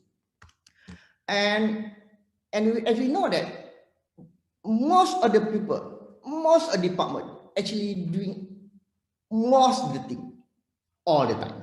But there will be one group of people, and one group of people or one person in that particular group are quite reluctant to do it. Why? Very difficult to say, but I will try to evaluate, I think, what is the possibility that actually they decided not to do SSL. So it is the same thing. It keeps happening in the same group of people by the same people. So of course, with this information, actually because we don't have the authority, what we'll do is we try to go behind the door and we ask the sister actually to speak to the head or department or that particular unit and try to inform them what is happening in their department, and hopefully they make some changes. I'm glad to say that the changes has happened, and I do actually leverage my power on Pengarah Hospital because Pengarah Hospital is very powerful. You will say A, everybody will follow. You will say B, everybody will follow. So this is the power of having the position. This is an important thing that I've learned. The power will turn dream to become reality. Without power, we can turn the dream become reality, but it's harder. It's harder and difficult. It takes longer time. So during the second audit, we still found that actually we are doing most of the time on most patients, but still not on the time and not all the patients. So why we are still not doing all the time? Patient safety need to be institutionalized. It requires culture change. Culture change involves change in our paradigm, change in our perception, change in our belief. Because SSS checklist is team effort, not personal. So to make sure that everybody do the same thing all the time, we need to have some culture change. I do work in several hospitals, private, government, or people who work. I have the privilege to work in several hospitals, and the work culture of both work culture in different hospitals is different. In the public hospital is different. In the private hospital is different. Even among the public hospital itself is different. And among the private hospital itself is different. So. But I believe that everybody try to do good thing, based on what they have and based on what they are. So, but it must be socialized and it requires culture change. This is very good kind of thing that we need to remember, that to change our destiny about patient safety, we need to change our thought, because by changing our thought, our belief, then it become our words. From words become action. From action it become habit. From habit it become character. And the character will take us to where we want to go eventually, which is a patient safety. As mentioned by the Mahatma Gandhi, The patient is the most important visitor to the hospital. Not we are. We are not that important. The patient is more important than us. He is not dependent on us, but we are dependent on them. He is not the interruption to our work, but he is the purpose of it. Hospital is built not because of the doctors, not because of the specialists, not because of the whoever working in the hospital. Of course, we earn our living, we earn our income by working in the hospital. But actually, the hospital is built because of the patient. He is built. He is the purpose of it. He is not an outsider, but he is part of it. We are not doing him a favor by serving him, but he's doing us a favor by giving us the opportunity to do so. But we are going to serve him a favor by ensure that he is safe if he need to go for. So this is the objective of any surgery. We can have nice operation theater, we can have a sophisticated instrument, we have good assistant, good environment, but eventually the most important thing is we want our patient to be recovered and safe as quickly as possible, and we can send them back to their society and their family, and they can continue look after their life. That's what we want. That's the main objective of any surgery. We do not want them to develop complications. So, I always teach our junior that when a medical student, we try to memorize 10 numbers of list of 10 complications. When you become medical officer, you need to be able to pick up actually if this is complication happen. When you become specialist or consultant, what you need to do is try to prevent of any complication from happening. If it's ever happened, you're able to pick up it as soon as quickly as possible and treat accordingly so that nothing will happen. But trust me, one complication will cause patient to stay in the hospital longest and cost more to the government. I'm sure that you heard about this story, whereby a woman actually was found to have forceps in the abdomen after surgery. This is something that sad. It happened. But trust me, this is nothing about person. This is nothing about this one. This is about the failure of the system. The failure of the system, the failure of the team, but eventually everybody will take the responsibility. Of course, as a surgeon, I'm sure that the surgeon will take all the blame. But trust me, you do not want this kind of news actually appear in any newspaper. You're going to tarnish your reputation. You're going to tarnish our credibility. So this is something that's avoidable. If everybody in the team member actually do their part, take responsibility and be honest in what they are doing, I think that's very important in our daily life. Be honest in what you're doing. If something is not right, tell it it's not right. There's a story long time ago in one of the states in Malaysia that whereby the staff nurse actually found that actually the numbers of count is not correct. The number of count is not correct, but they are so afraid of informing the surgeon that the count is not correct. So this is something that's happening. It's happened. I'm not sure now whether it's still happening, but it had happened, and it lead to consequences, and it can tarnish the image of the person involved and the institution concerned. So any one of us actually can stay the same. Status quo. It's very, but it needs courage to make the changes.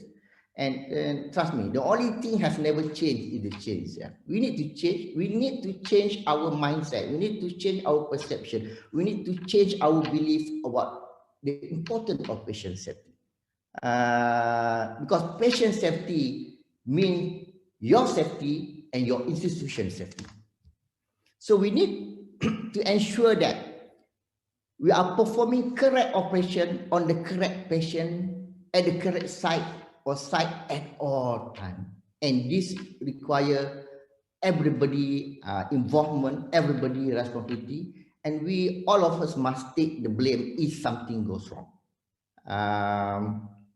I hope that actually we take this lesson well. I would like to see in the future that I conducted another audit compliant in HKL, we get things right this time. This time means that we are doing all the time, not only most time. I do not want to see most of the time. I want to see all the time. My target is the all the time, not most of the time.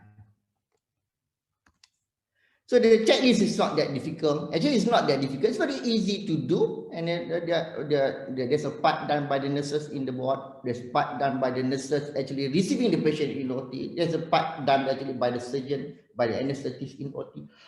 And then put the closure to all our patients. It's like a plane. They said you need to take off and land. This is the most dangerous moment to take off and to land. So most of the accident happen in aviation industry actually happen during takeoff or during landing. So I'm going to repeat this one, the same thing again. So perioperative SSL checklist is simple and effective, proven by science, and it improves communication by the team members, and ensure consistency of the patient safety, and it improves safety culture. We just have to do it regularly, repeatedly, until it becomes the norm. Norm means that we are continuing to do it without thinking that what we need to do. I think that's why the difference between competency at the beginning of our career. Really, we learn, but we want to do something. We have to think first before you do. But you have to keep doing it until you reach the level that you're going to do what you're supposed to do without thinking that you need to do. These are the called reflect. So, and this reflect need practice and practice and practice. So once again, I'm going to end my talk today now. I would like to thank Colonel Dr. Ngu Kesiong, Hospital Tuanku Mizan, and also Angkatan Tentera Malaysia for their kind to invite me to be one of the speakers in this seminar. I hope, I'm very sorry if I say something that may hurt someone. The truth sometimes can be very bitter, but I believe that we must say the truth. We must say the truth. Even though the truth may be not very popular, but we are here not to be popular. We are here to make sure that the patient is safe in our hospital, in our hand. With that, I thank you.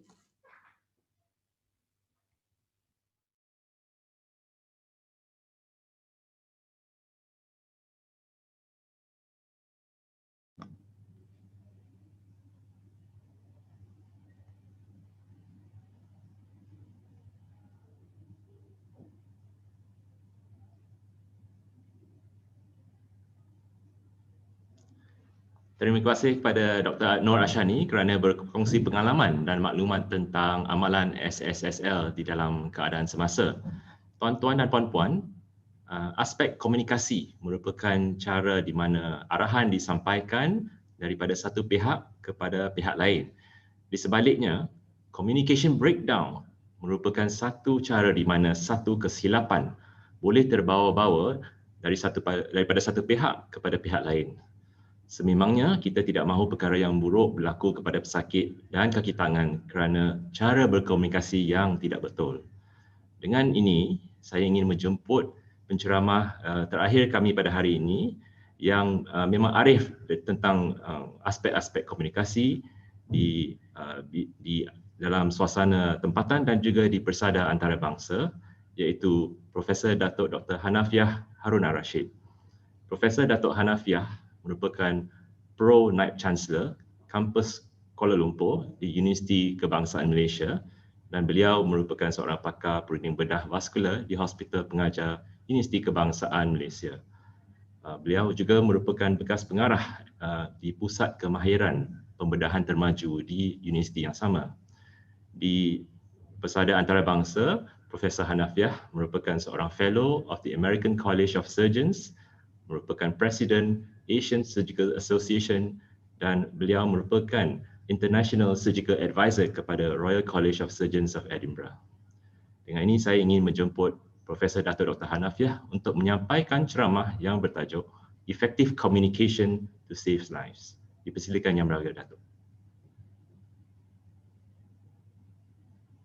Hi, very good morning, everyone. Assalamualaikum warahmatullahi taala wabarakatuh.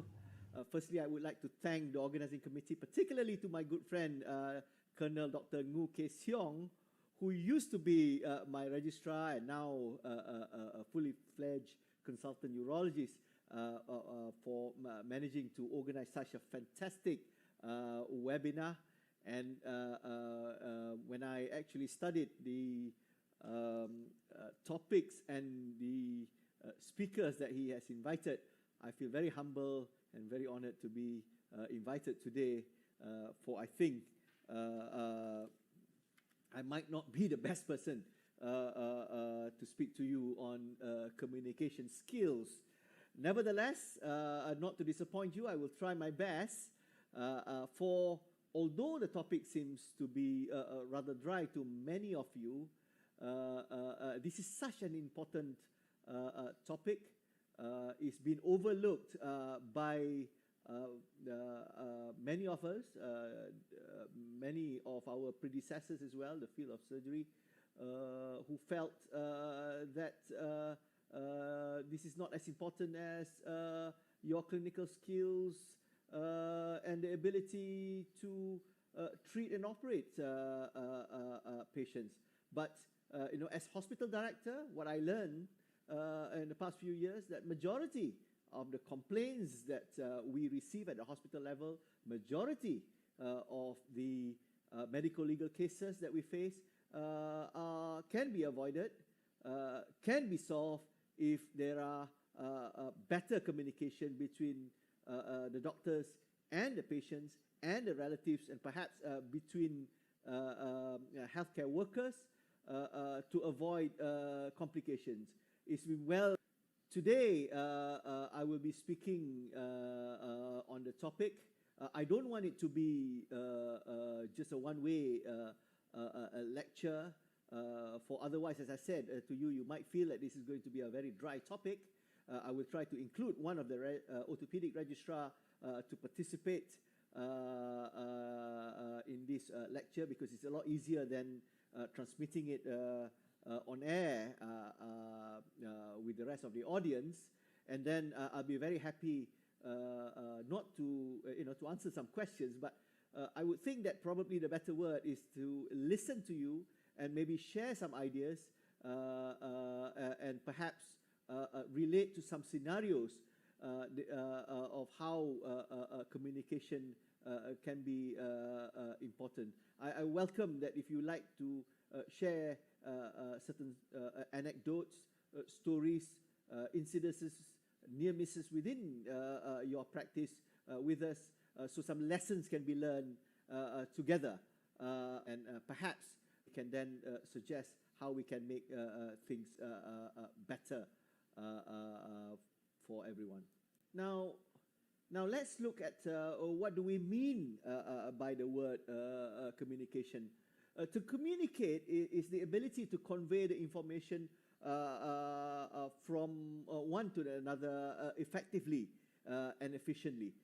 That can be by the means of speech, i.e. using language, or sometimes by non-verbal cues, sometimes body language.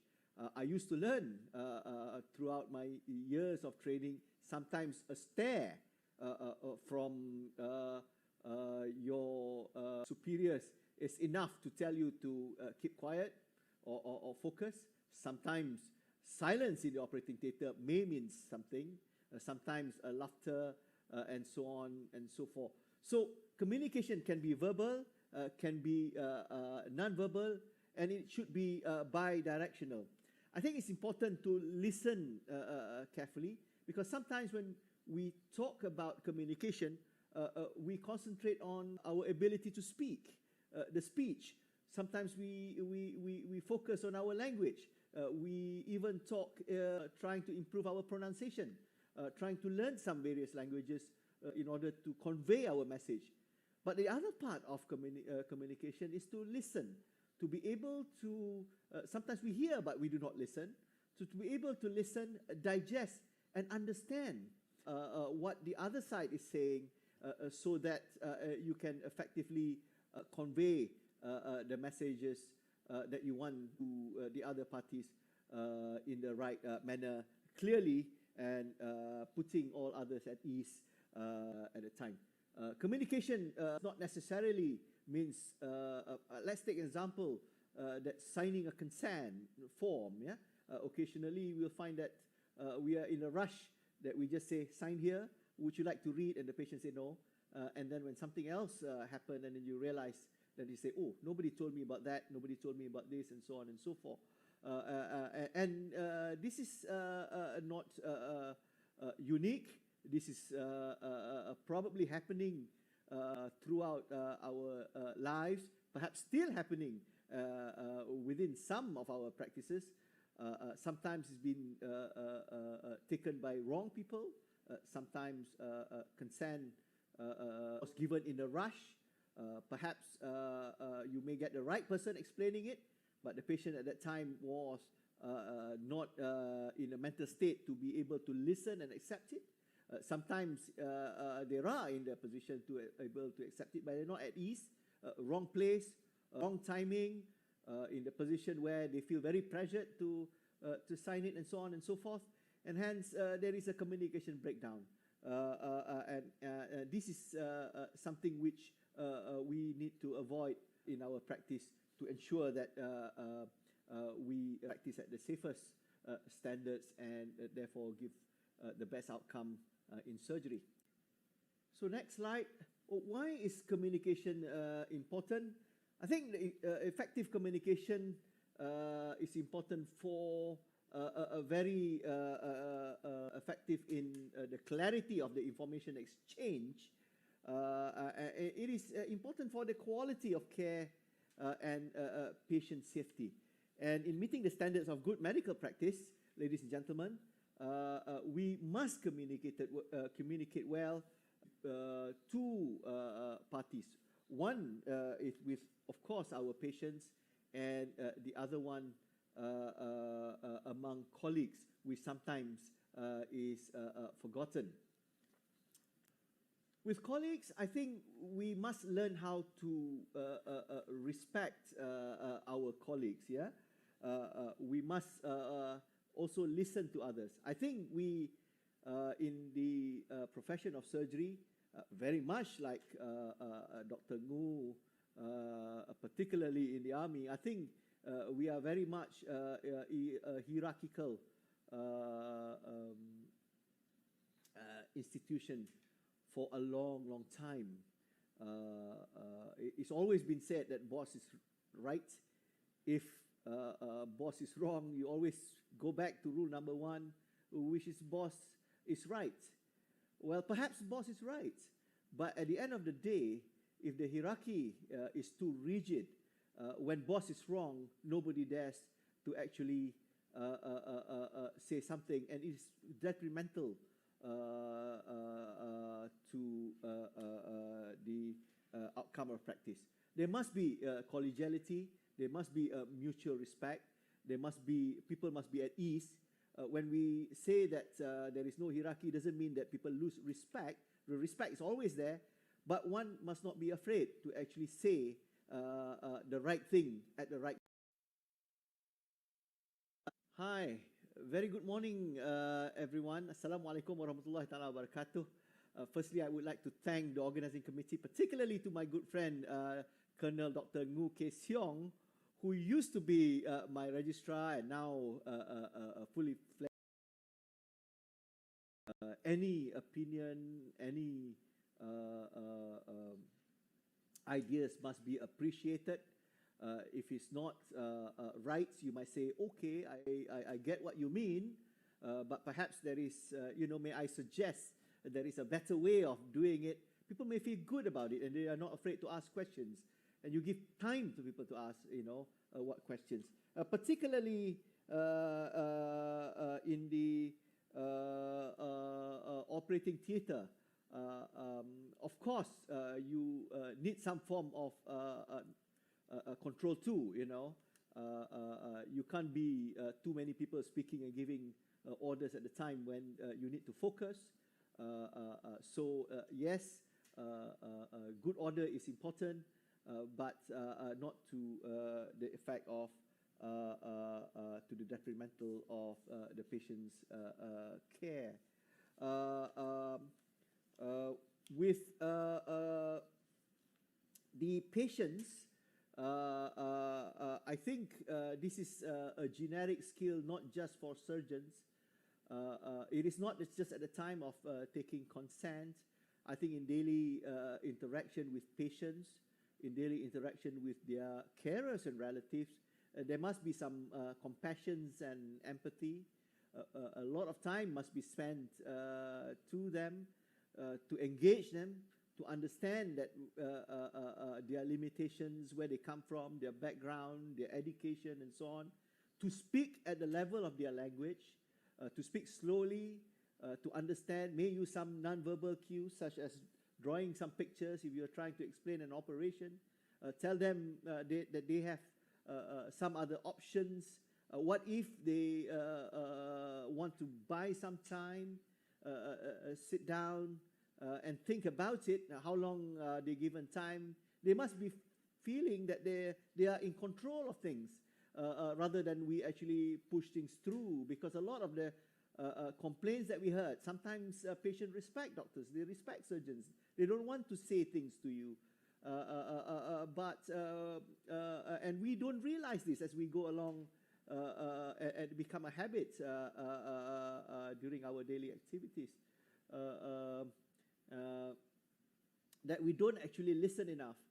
As I said, a busy clinic may not be a good place to actually try to get a consent for a big operation. Particularly, you're looking at, there might be a 5% mortality, such as an abdominal aortic aneurysm, or looking at somebody who's got a cancer, neoplastic lesion that requires some form of privacy and empathy, and allowing time for them to ask, the outcome, which you sometimes have to be honest to them about their probability of recurrence rate and non-operability of the cases. So these are the things that you might actually have to learn, and it's a skill that may not be acquired so easily. Some people are born with it. Some people may need some training. Sometimes you need more than one person to do it. You may need some support with, say, a ward sister to come with you. Sometimes you may find that the patients may come from a certain background. You may need a translator to do that. These are the things that the hospital, not just a particular individual surgeon, not just the unit, sometimes the hospital have to give that kind of support to actually allow a better outcome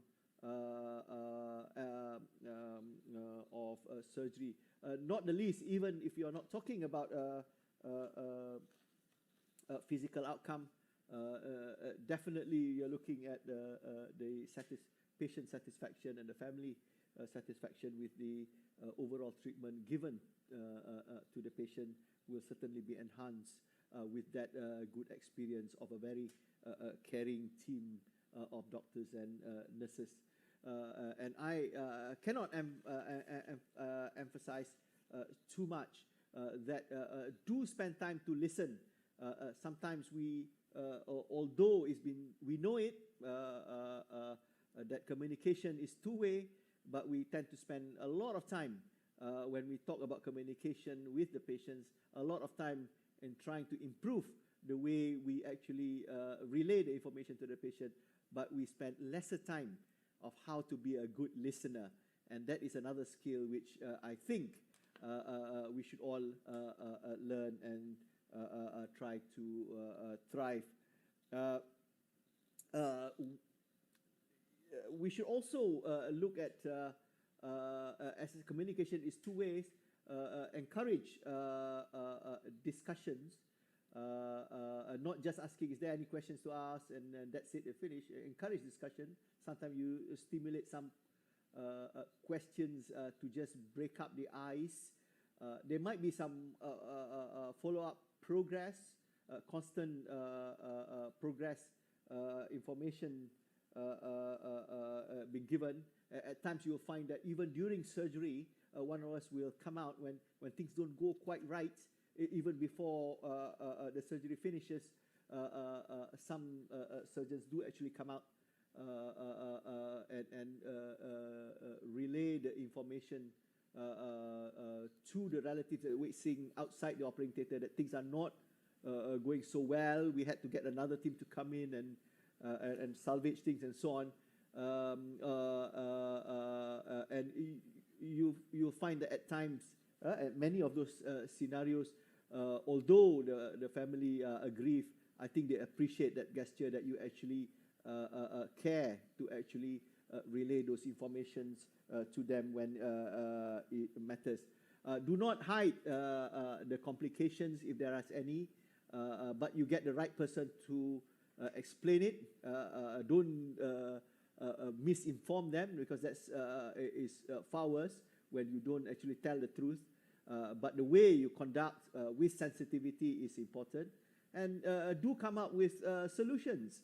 And what's your plan? A lot of times people don't mind if you are being honest, but being a surgeon, they look highly upon you if you say that, well, I'm sorry, during surgery you've have transected the ureter, and then when they ask, what are you going to do now, doctor? And they say, I don't know. That doesn't sound very good, because they have all the confidence in you. So do tell them what can be done about it, what you're doing about it, or what the possible outcome. And even though that it is guarded, I think it is best to share with the patients. Next slide. I think this is some of the figures that we've got from the Safe Surgery, Saves Lives initiatives. We know that globally there are millions of operations being performed worldwide, and the mean global surgical rate is about almost 5,000 operations per 100,000 people per year back in 2012. There are more now, but a bit reduced over the past year because of the COVID-19 pandemic. But in the Ministry of Health facilities back in 2010, in fact, it's about 913. It has raised to 2016 to about 1 million operations a year. I think it's been stabilized to around that figure. Our hospital with 1,000 beds, seeing 800,000 outpatients a year, do operate about 40,000 patients a year, and that's a big number. And we know that among half of the complications that we see from the reported surgical audit may be preventable, and a major proportion of them are related to poor communication, either with colleagues or with the relatives. The Ministry of Health Malaysia has started the initiative Safe Surgery, Saves Lives. It all goes back to 2008, and they have produced a book, and many of the initiatives have been run successfully between many of the designated hospitals. I think many of us would have adopted that, not the least that the most significant that everyone remember will be the use of the checklist perioperatively to reduce mistakes during surgery. I think it's worth remembering that the main aim of this initiative in saving lives of those undergoing surgical treatment is actually to, number one, improve the communication and teamwork within the team to ensure a safer surgery. And this is done in a formal manner, in a very systematic manner with the use of surgical safety checklists to improve the standards of surgical safety. I think now it's mandatory for all house officers to actually undergoing a course on patient safety awareness, and there'll be a mandatory incident reporting system at the hospital to ensure all incidents are recorded, and if there is any breach of protocol. I don't intend to go through the checklist with you, but I think many of you may be familiar with it. Apart from the patient's details, it will be read by the team in theatre. Particularly, attention must be made to having the right patient at the right operation, and if there is involving a site, particularly left and right, especially when doing such an ablative operation, such as an amputation or removing organs such as kidneys, the site is very, very important, because it is not unknown that people have removed the wrong organ and the wrong limb in the past due to human error. Of course, there are many other things that you want to check as well. Drug allergies, blood group, if you're going to receive, and so on and so forth. And particularly if patients have a certain on certain drugs that may interact with certain other drugs that the anesthetist would like to give, that also need to be clearly spelled out to ensure that there is no mistakes. We also like to see that the imaging that accompanies the patients in theatre is correct. We do not wish to be operating on a patient and suddenly you realize that the CT scan that was propped up to show a cancer of a particular organ, whether it's the liver or the large bowel and so on, belongs to another patient. We do not wish to be doing a bypass operation when the angiogram put up was actually belonged to the wrong patient, and you end up landing the graft or on the wrong landing site, and that will lead to a disastrous situation. We also want to check the things that we have used during the operation. Again, this is another thing that not uncommonly happens, that you've lost some gauze and it was found to be left in the patient because it wasn't counted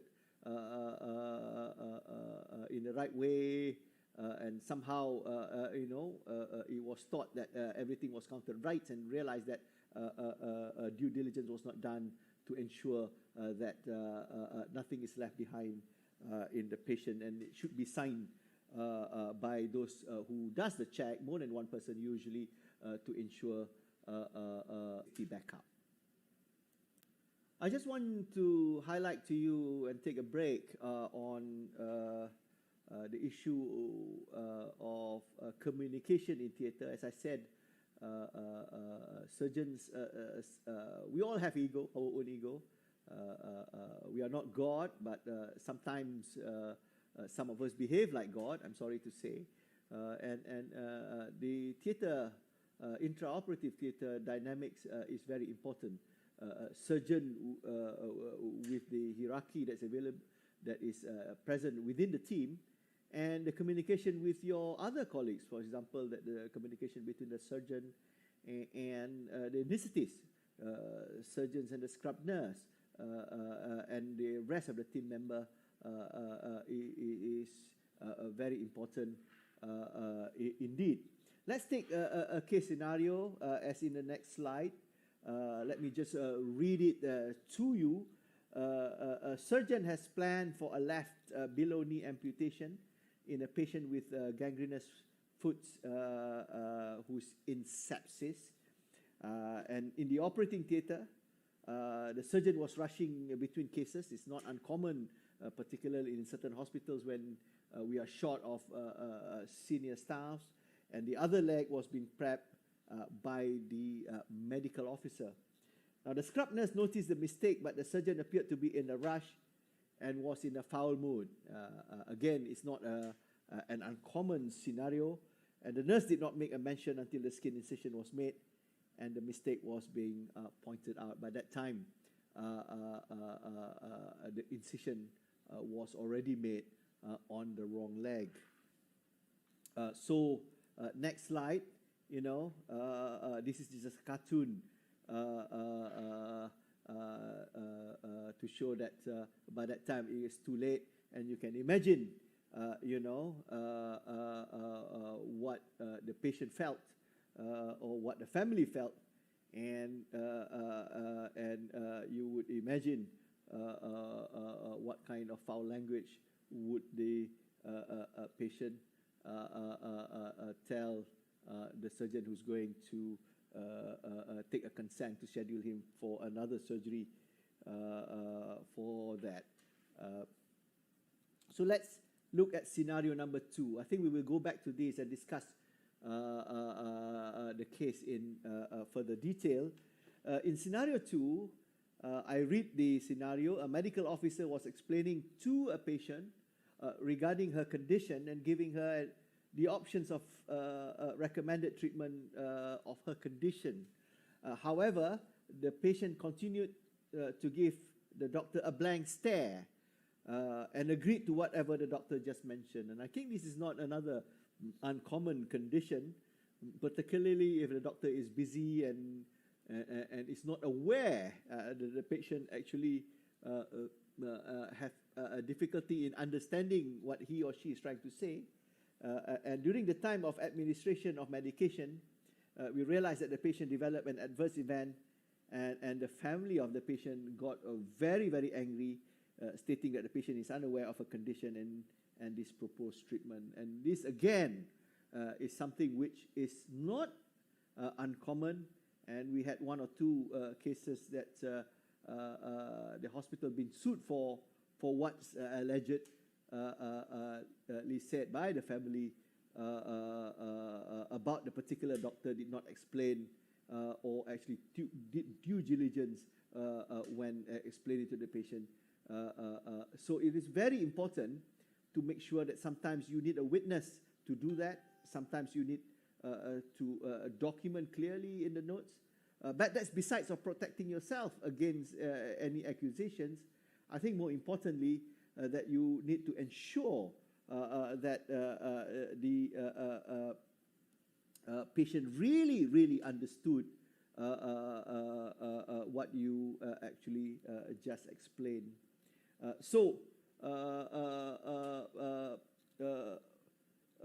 We would like to maybe discuss, have a thought of this. You know, what do you think? What went wrong with the communication of both cases?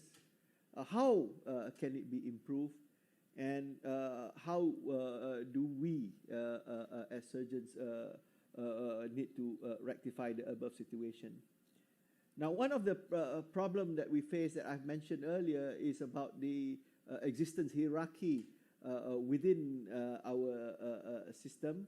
There are some potential barriers because we do not want to offend our seniors, particularly if you are in the army and you've got it wrong. It's very difficult to say. I remember one story, it is a true story, of a professor long time ago when I was a medical student at a university, not my university, but it's at the university of where Dr. Colonel Ngu studied. The registrar that told me about the true story, he was in the ward rounds. And when the houseman presented the case, then he said, have you reviewed the patient's ECG? And the house officer say, yes, doctor, boss. And the boss said, give me the ECG. And he was actually looking at the ECG, pretending that he knows. So the other registrar said, excuse me, professor, I think it is upside down. So professor being a professor, he turned around, looked at the registrar and said, young man, if you are as good as I am, you can read it upside down. So that's the moral of the story. Sometimes you can't win the argument against the boss, but at the end of the day, you need to have the courage to actually tell the boss if he didn't realize there is an anomaly or mistake with regards to managing a patient. At the end of the day, it should be in the patient's interest, patient-centered, and in the best interest of the patient. So we should have the same spirit. So I'm just going to sum up here some of the important things that we can actually take home for effective communication. We need, if you refer to the slides that I'm going to show you, we need better response from all stakeholders. That means participation is not just one side. It's not just because I talk, you listen, therefore communication is good. We need to be quick in problem solving. You realize there is a problem. We need to act. We need to be agile, not like the case that we've just heard earlier when there is a problem in OT when the junior actually prepped the wrong leg. We need some very strong decision making at times. When you have a trauma case, you need to take the patient to OT. When you talk about good communication, at times you just have to make a good decision, communicate, everybody knows what they're doing. The patient needs to go to OT, get blood, get the team ready, call anesthetist, tell the team ready, because sometimes you talk too much, you discuss too much, the patient dies. You waste a lot of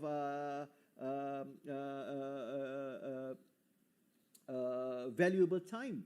These are the things, particularly when there is an accident and you're talking about the golden hour and communication between people on site and the people from the ambulance side and the ED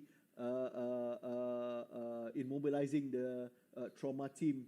There is now everybody goes to the ATLS. There is a protocol. They know what to do, but a lot of times that is with poor communication, and then you get a poorer outcome.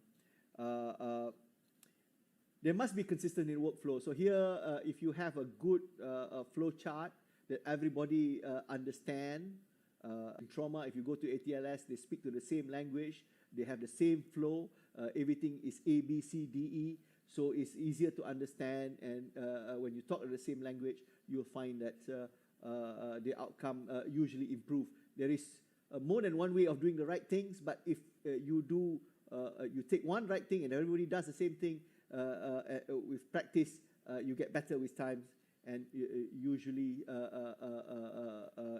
you will get a better outcome. And of course, effective communication will lead to a better professional image of the institution and the hospital. Now, we on the next slide, basically, again, emphasizing what we've just said, there need to be a clear message. The message must be not just clear, it has to be correct as well. Sometimes you speak very clearly, but what you said is wrong, it's not good. It has to be complete.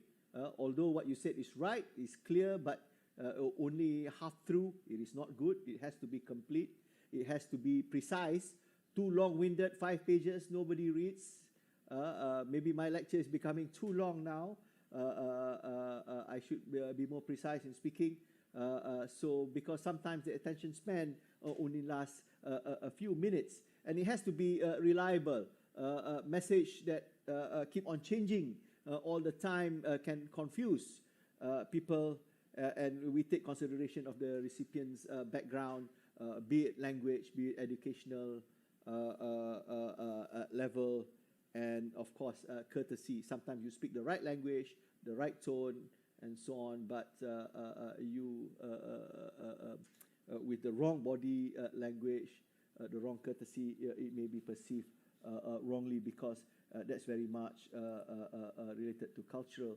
The message has to be very clear, as we shown in the next slide, and coordinated, here depicting the things that we do in OT. Usually when we transfer a patient from the surgical table to the bed, we need to count 1, 2, 3 with one command, so that it will be very much coordinated. Otherwise, disaster will ensue.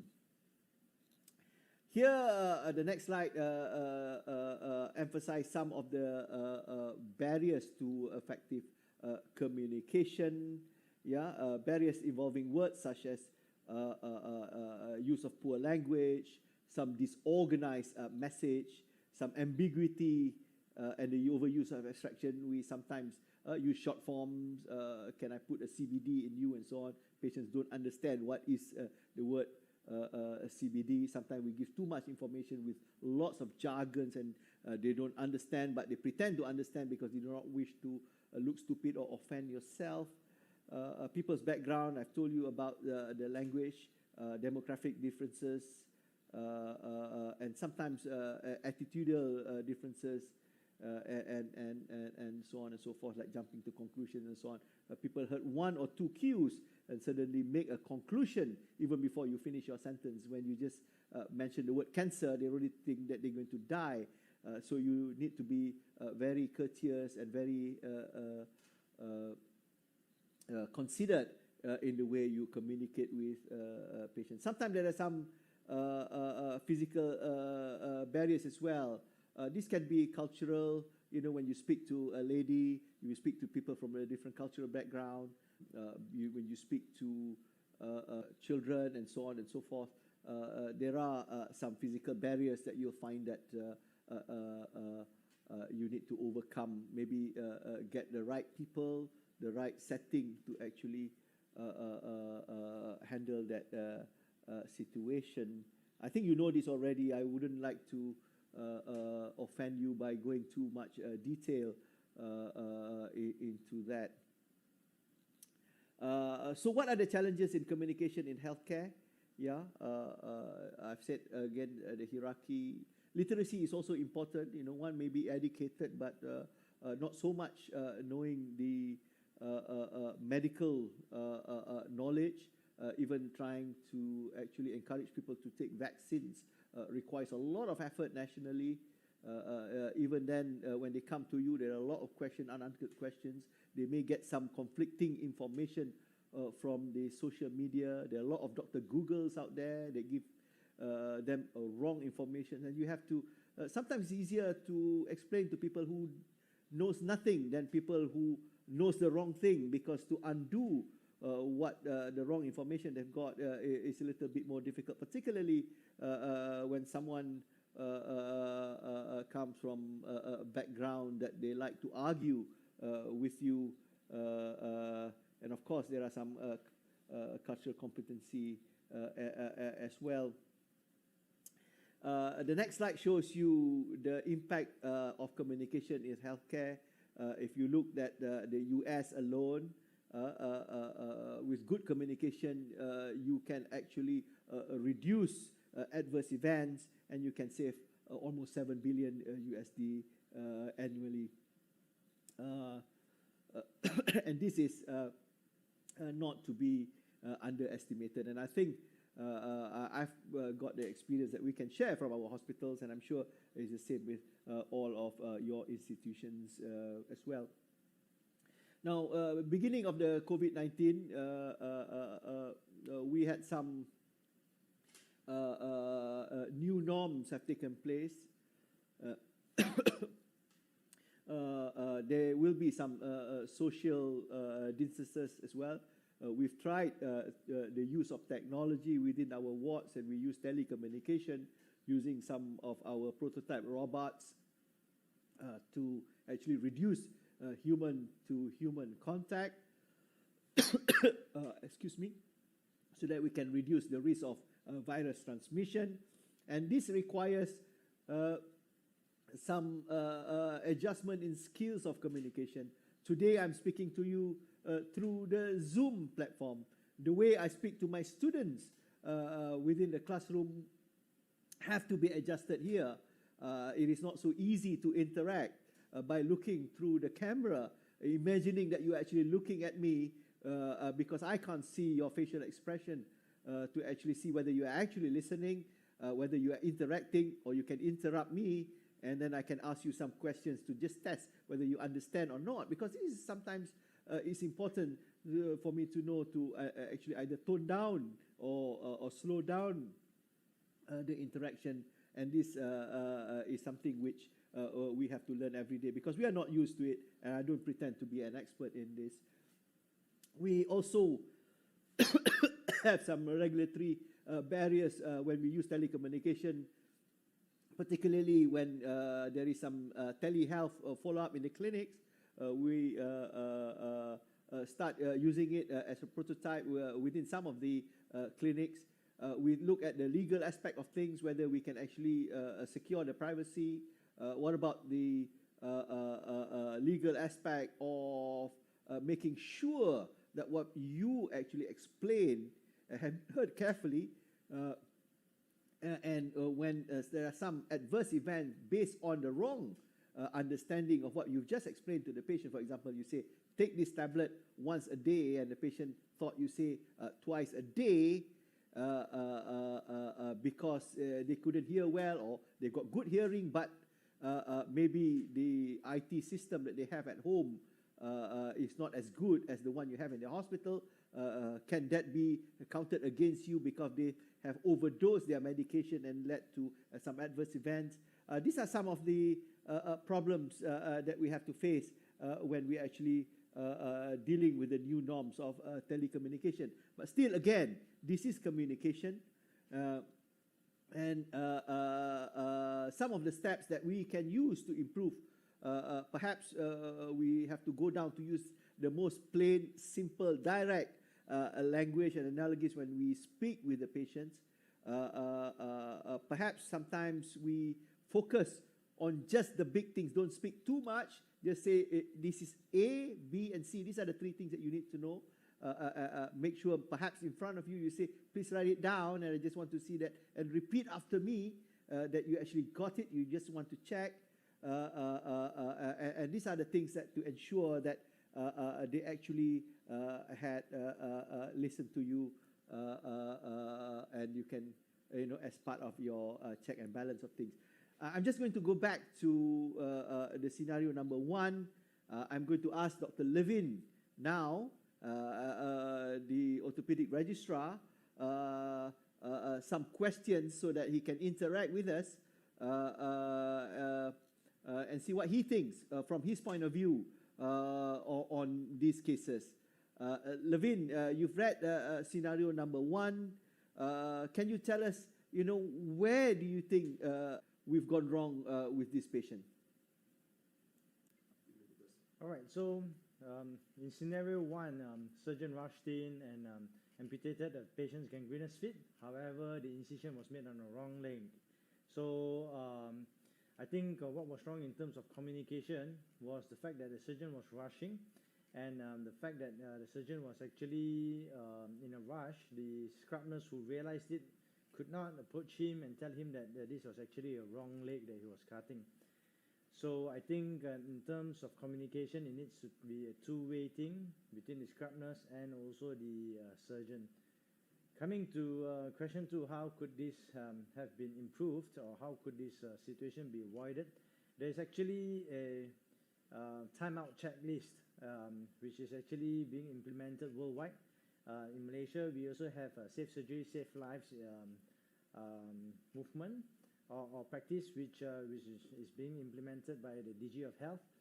And this checklist actually has got a patient profile which makes sure that the site of the surgery is right, the type of operation is right, and it's the right patient. So having able to go through such a checklist every time before an operation, making sure that all important stakeholders such as the anesthetist, the scrub nurse, the surgeons, the medical officers are all aware of the right patient, right site, right operation is very important. And the third question, how do we react to the above situation, or how does the institution, make sure that this doesn't happen anymore? Well, I think it is everybody's responsibility to make sure that communication, effective communication for the matter of fact, takes place between every party, within the team, intra-teams, and within the hospital management and all its staffs, and also between the hospital staff and patients. So with effective communication, the scrub nurse is able to speak freely to the surgeon, the anesthetist is able to speak freely to the surgeon is able to speak freely to the rest of the team, and with effective communication, I believe such an incident could be prevented. Okay, thanks, Levin. What do you suggest that we do about it, since you've now said these are the things that you think have gone wrong? From your point of view, where do you think that we can improve if you are in that situation with that particular team in that theater? Okay, so coming to scenario 2, a medical officer was explaining to the patient regarding her condition, and patient gave the doctor a blank stare, and some uneventful events happened during the administration of the medicine. So if you ask me what went wrong during the communication, well, we are from a multinational country, so language barrier, education differences in education background actually give rise to different comprehension of what we tell the patient and how the patient understands it. So being in Malaysia, I believe this is a big challenge, because whatever we speak to the patient, although as much as we want to make it in terms of layman terms, sometimes some patients have very low education level which they cannot understand exactly what is happening, or they cannot comprehend what is happening. So so that's what I think went wrong. The doctor meant well, it wasn't well received by the patient.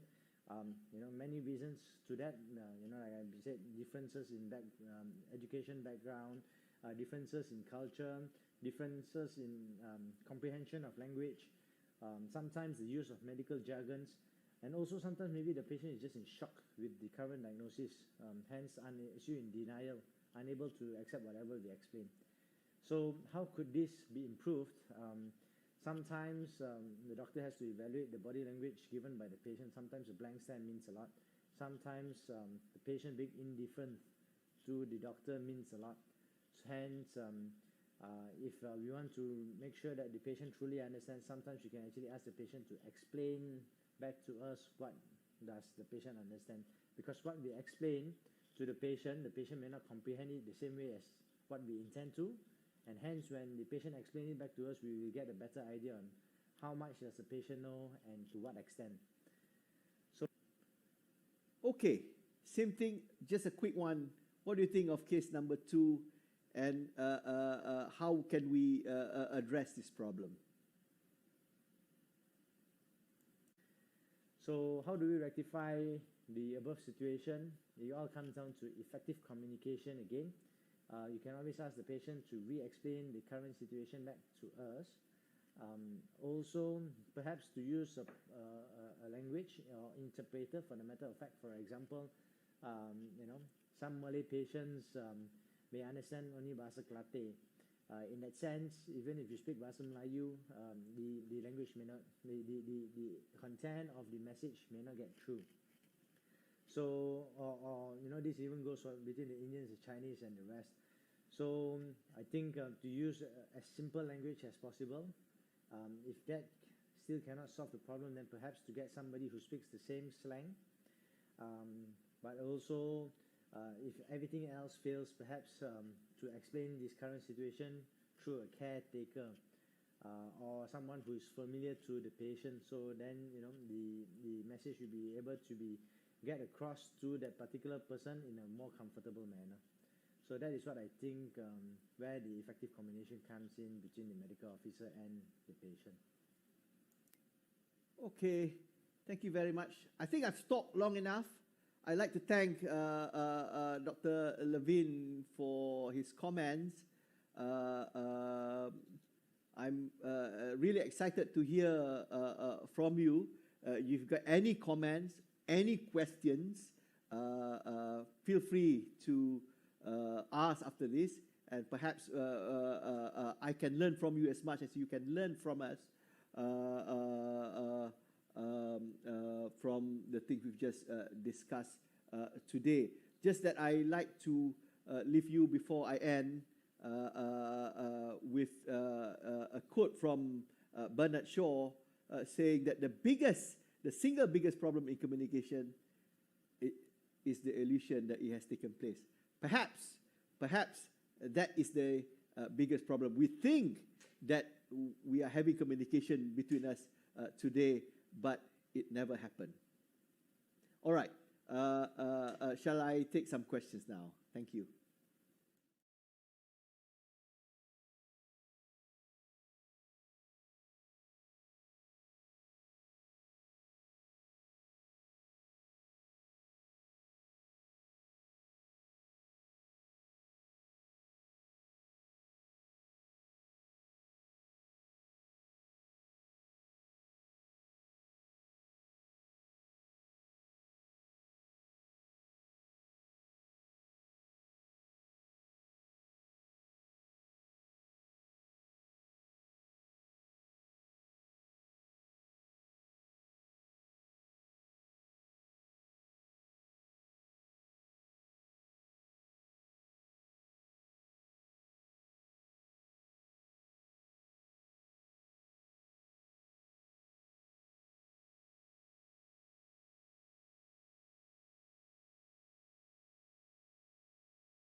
Changing that like we have so many OTs, so every nurse have their own assignment. So like what I said, when they are assigned, for example, like the reception nurse, she will play her role when she receive the patient, and they will forward to the OT nurse, where the GA nurse will take over, and the circulating nurse and the scrub nurse, and they all have their own tasks and responsibilities to make sure the journey of the patient from the airlock till the patient go back to the ward, safe surgery, and went home safely with a successful operation, and the patient can live a healthy life after the operation. Okay, thank you for your input. I would like to get some input from the surgeons daripada pakar-pakar bedah. Sekiranya jururawat Dewan Bedah dikehendaki mengambil beberapa tanggungjawab, ya, invariably things can go wrong. We are all humans, but how do you ensure that everyone is up to their game, keep up to their game? Professor April? Thank you very much. Yeah, I think as with everything, and it's not just nurses who are multitasking, you know, doctors are multitasking, you know, our medical officers are multitasking as well. But when you're trying to do multiple roles in a limited amount of time, what's important is preparation, planning, and communication. And I think actually our nursing staff are very good at that, I would have to say, because, you know, they have to work on the shift system. And so already there is an inbuilt structure that requires a lot of planning and communication. And also what I note is that they are very good at training their staff. So if you're supposed to take on a particular role, you know, the staff will need to go for a preparatory course in order to ensure that they have the skills required for that role. I think the problem that our nurses face though is that they are understaffed, you know, and so there's only so much you can push efficiency and preparation, etc., before things start to fall apart just because you are overworked.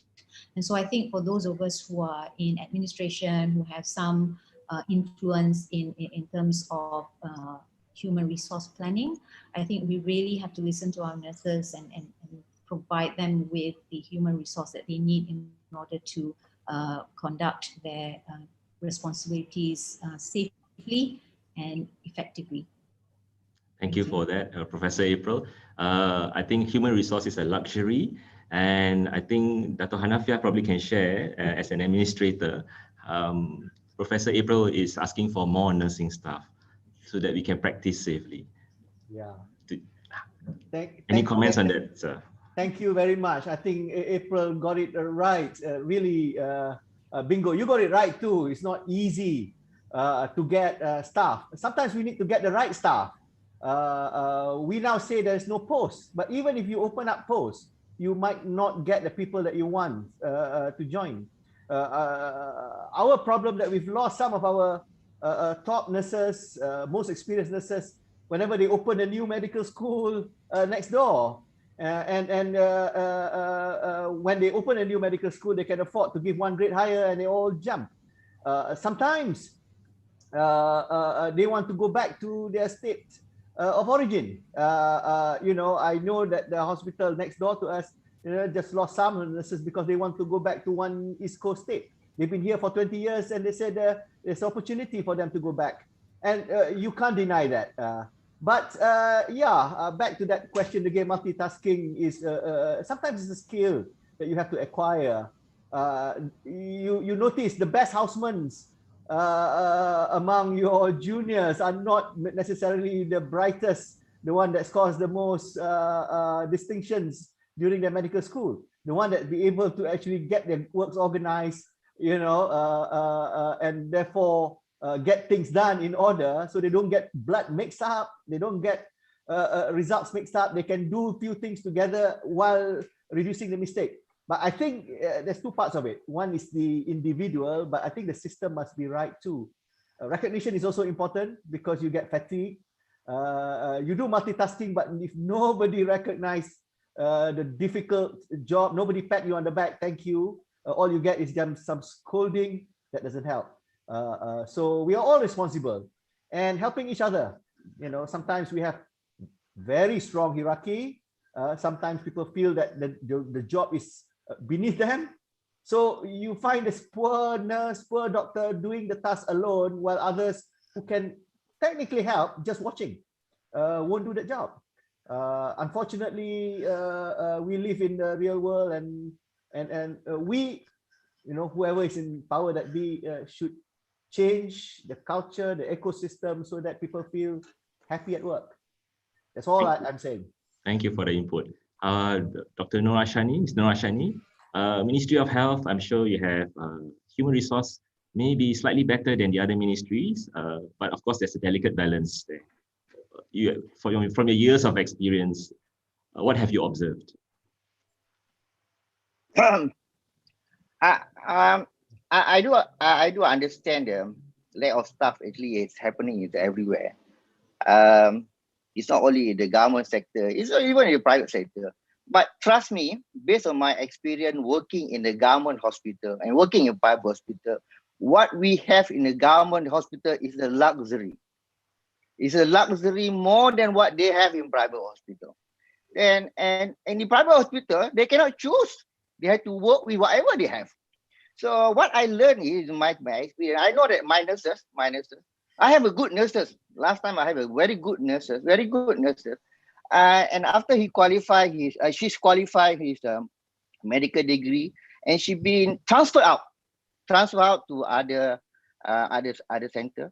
I got two choices. Number one, to keep her with me, so that I can do my job easier, or let her go somewhere, then she can progress. I will choose to let her go and she progress. I will train someone else.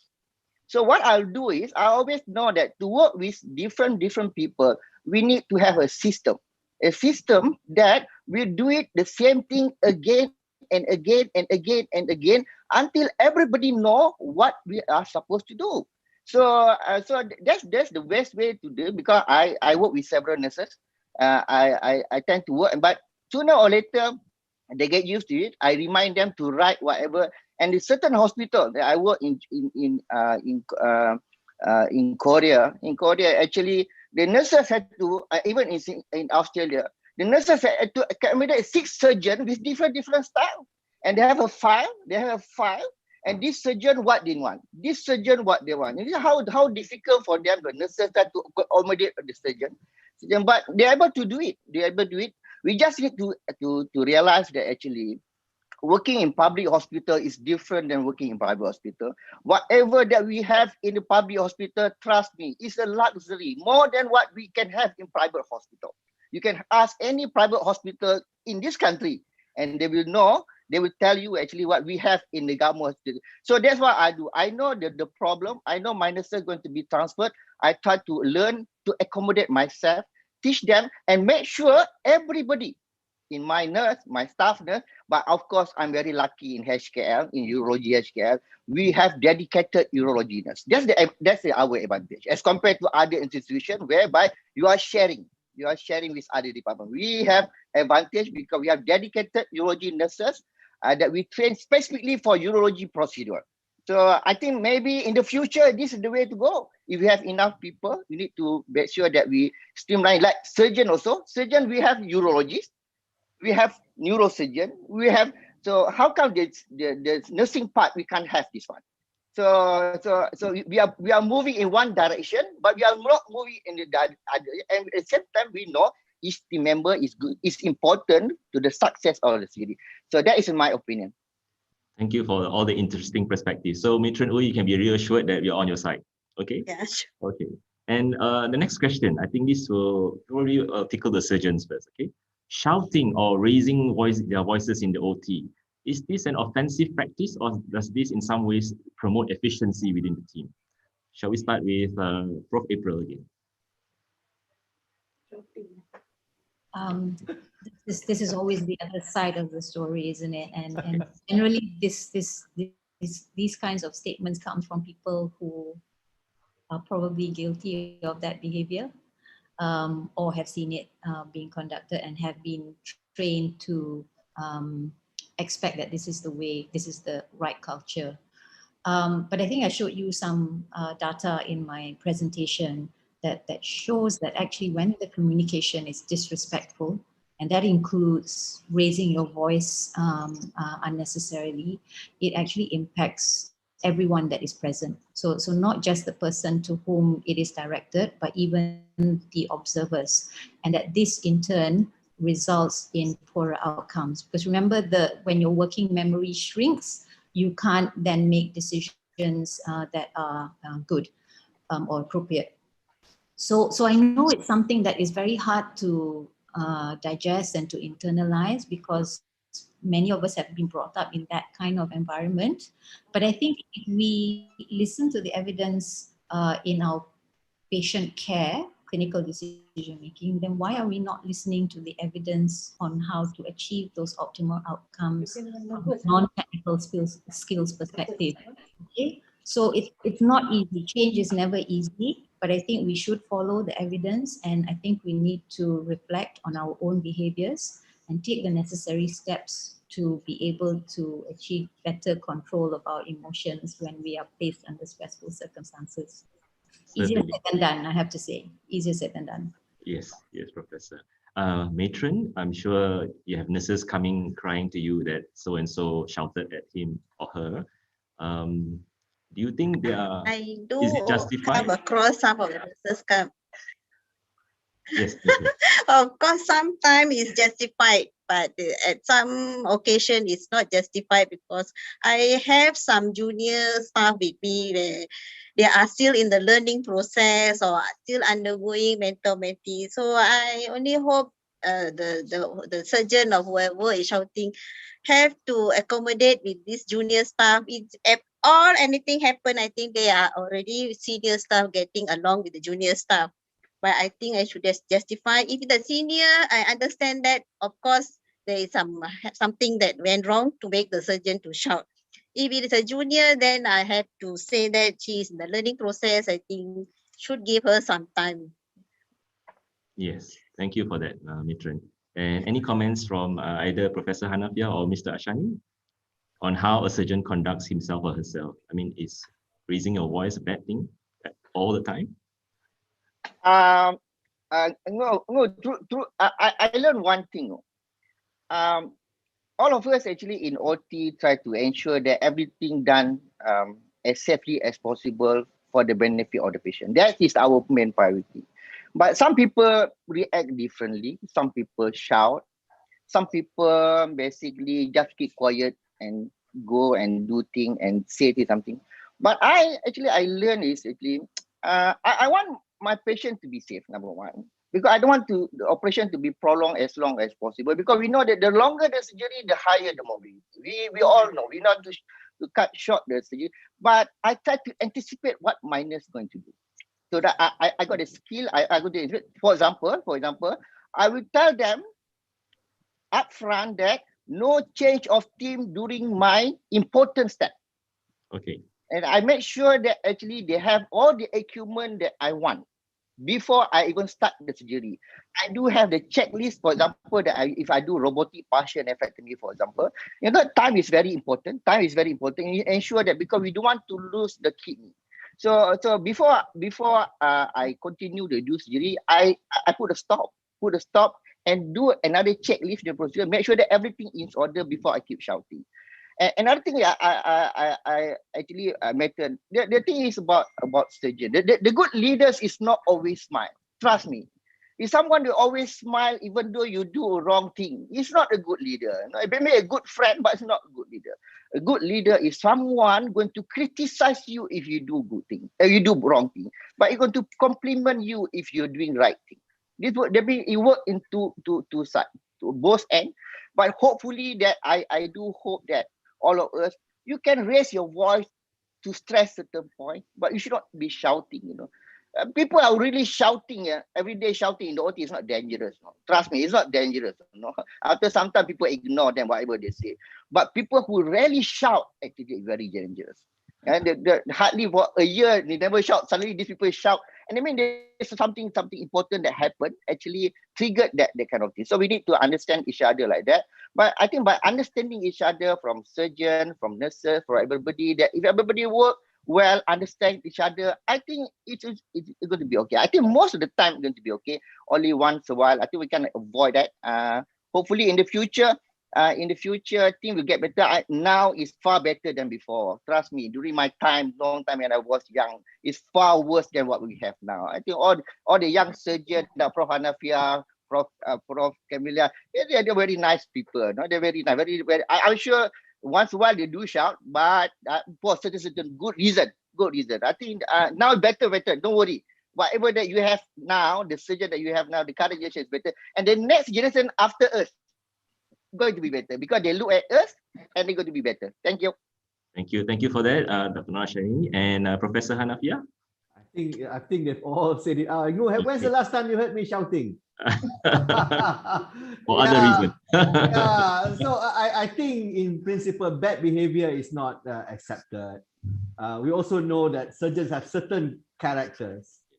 Sometimes people think surgeons are arrogant and so on, but surgeons are generally control freak. I think we know that the most important thing is to keep control within the operating theater. It depends what you're shouting at. Sometimes you say, okay, folks, focus. I'm going to clamp the aorta, for example.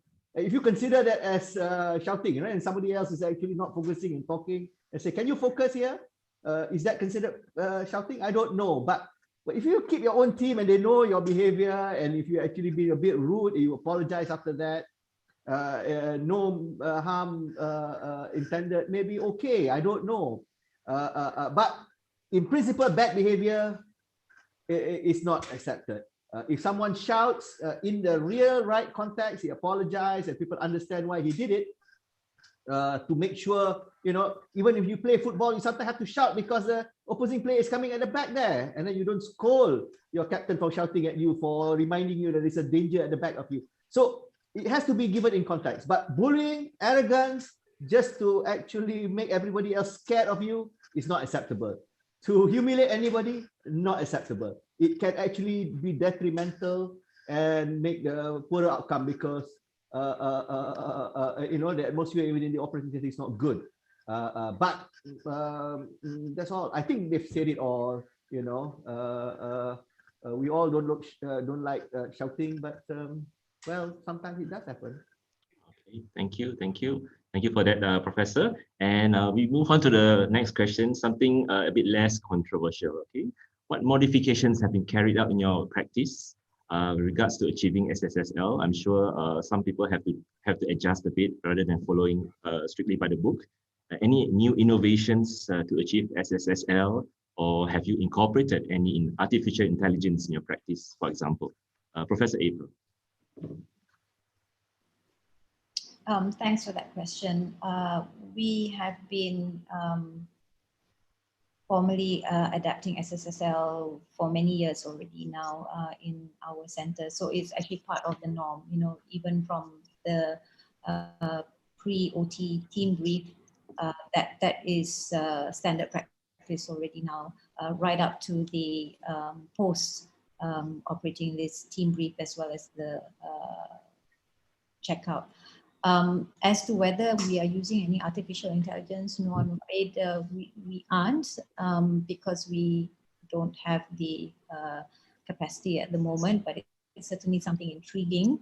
There are some concerns about using things like virtual platforms or artificial intelligence, etc., because the things that are being discussed are can be quite sensitive. And so, if people assume or have the perception that this information is being recorded and could potentially be used against them, you may find that people are not so open in discussing their concerns. And so I think that's something that we have to consider as we move forward. Yeah, but in answer to your question, no, we're not using AI at the moment. Okay, thank you, Professor. How about Matron? Any changes done to your local practice in KHKL? No, currently the practicing whatever that have really initiated by our PG. So we are, we are really compliant with the SSL or perioperative checklist. Okay. Can you make the checklist better, you think? Do you think there's something that can be enhanced or can be improved? Enhanced means? Something that needs further emphasis. For example, in the SSSL, maybe some things are not highlighted, certain parts of the checklist, perhaps? No, perhaps I can't say anything to enhance. So sorry about that. Okay. But I think in future, maybe we will have to bring up the issue with our SSL team if there is anything need improvement further. Okay, thank you. So, Professor Hanafiah, any innovations? AI dangerous to be brought into surgical practice for? I mean, we have issues with human resource, so AI may be the answer in the future. Not sure. Not sure. I think it's too early stage to even think like Professor said. One, we don't have the capacity. That's it. SSSL is well established. It's standardized. It's just very much like ATLS and things that you use a simple language, then everybody understands the same language. Try to create your own when there is a specially designed, approved by WHO, adopted by the Ministry of Health, used by all hospitals, and to design something else different may not be necessarily better, particularly when you have a big flow of doctors coming from both sides of ministries in training. You need to speak the same language for the same outcome, and people can remember practicing it, so the uptake is good.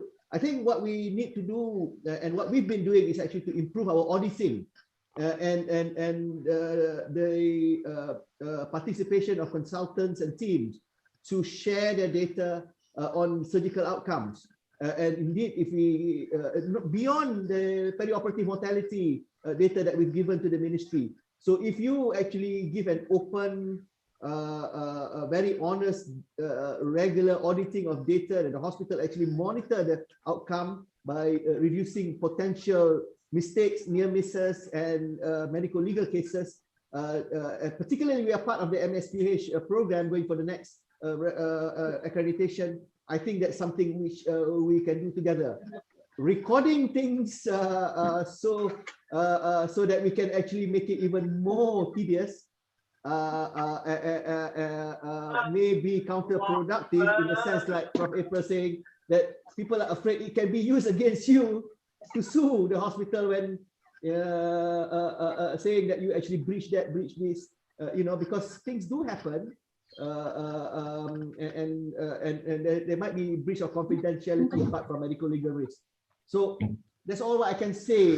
In the future, I don't know what's going to come, but at the moment we are not adding anything new to what we already has established. Thank you for that, Professor. Dr. Noor Ashani, would you like to elaborate on any innovations perhaps from your side? I don't think so. We have done anything new except try to ensure that everybody are following whatever has been written and stated. But I do hope actually, maybe in the future, instead of we're going to become paperless and entering all the data from the SSSL actually in the computer. I think we have the capability now to do it, but maybe we need some fund to do it. By doing it, I think the capture or the information for the audit in the future is going to be much better. I think that the most important thing now is not finding way how to improve. It's finding way how to make sure that people are compliant to do what we're supposed to do now. If we're able to achieve that, I think that's marvelous.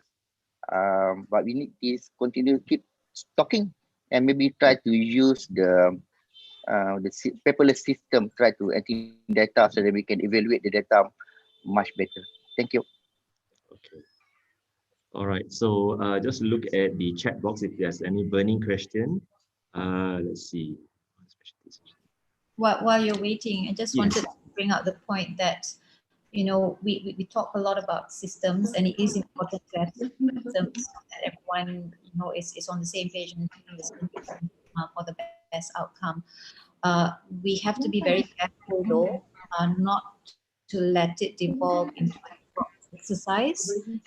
It's important to actually win the hearts and minds on the ground, because if it's purely an administrative directive, or just purely punitive if you don't do something, then what you will get is a tick box exercise. They'll fill up all the forms, but whether it actually achieves the intention, which is the reduction of adverse outcomes, can be questioned. And in fact, that has been shown in the US, because when they initially rolled this out, they demonstrated there was a reduction in morbidity and mortality. But then when it went into general use, that reduction initially was not there, and it was because people were just kind of filling in the blanks, but not actually implementing it with the right intention. So that's just a reminder, that we shouldn't just make it a tick box exercise.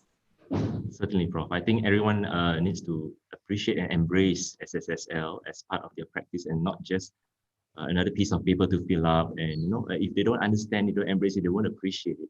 And then the whole objectives of having the SSSL will not be achieved. So I think most of the audience have already asked questions which we have discussed earlier. So with that, I would like to thank all the panelists for taking part in this seminar, this inaugural seminar. And I wish all of you all the best, and stay safe, and observe the SOP for COVID-19 as usual. Okay, thank you very much. Until we meet again next time. Thank you for your time, Professors, Mr. Ashani and Mr. Wood. Thank you very much. Thank you all. Thank you so much. Terima kasih juga ditujukan kepada semua peserta dan penonton yang menonton dan mengajukan soalan. Yang berbahagia Datuk-Datuk, Tuan-Tuan dan Puan-Puan. Seterusnya, dengan segala hormatnya, saya ingin menjemput Pegawai Pemerintah Hospital Angkatan Tentera Tuanku Mizan, yang berbahagia Brigadier General Datuk Dr. Muhammad Aminuddin bin Hamdan, untuk memberikan sepatah dua kata sebelum mengisytiharkan penutupan seminar SSSL 20. Dipersilakan Yang Berbahagia Datuk. Selamat pagi dan salam sejahtera diucapkan kepada semua penceramah, jemputan dan peserta The Inaugural Military Safe Surgery Safe Life Seminar 2020.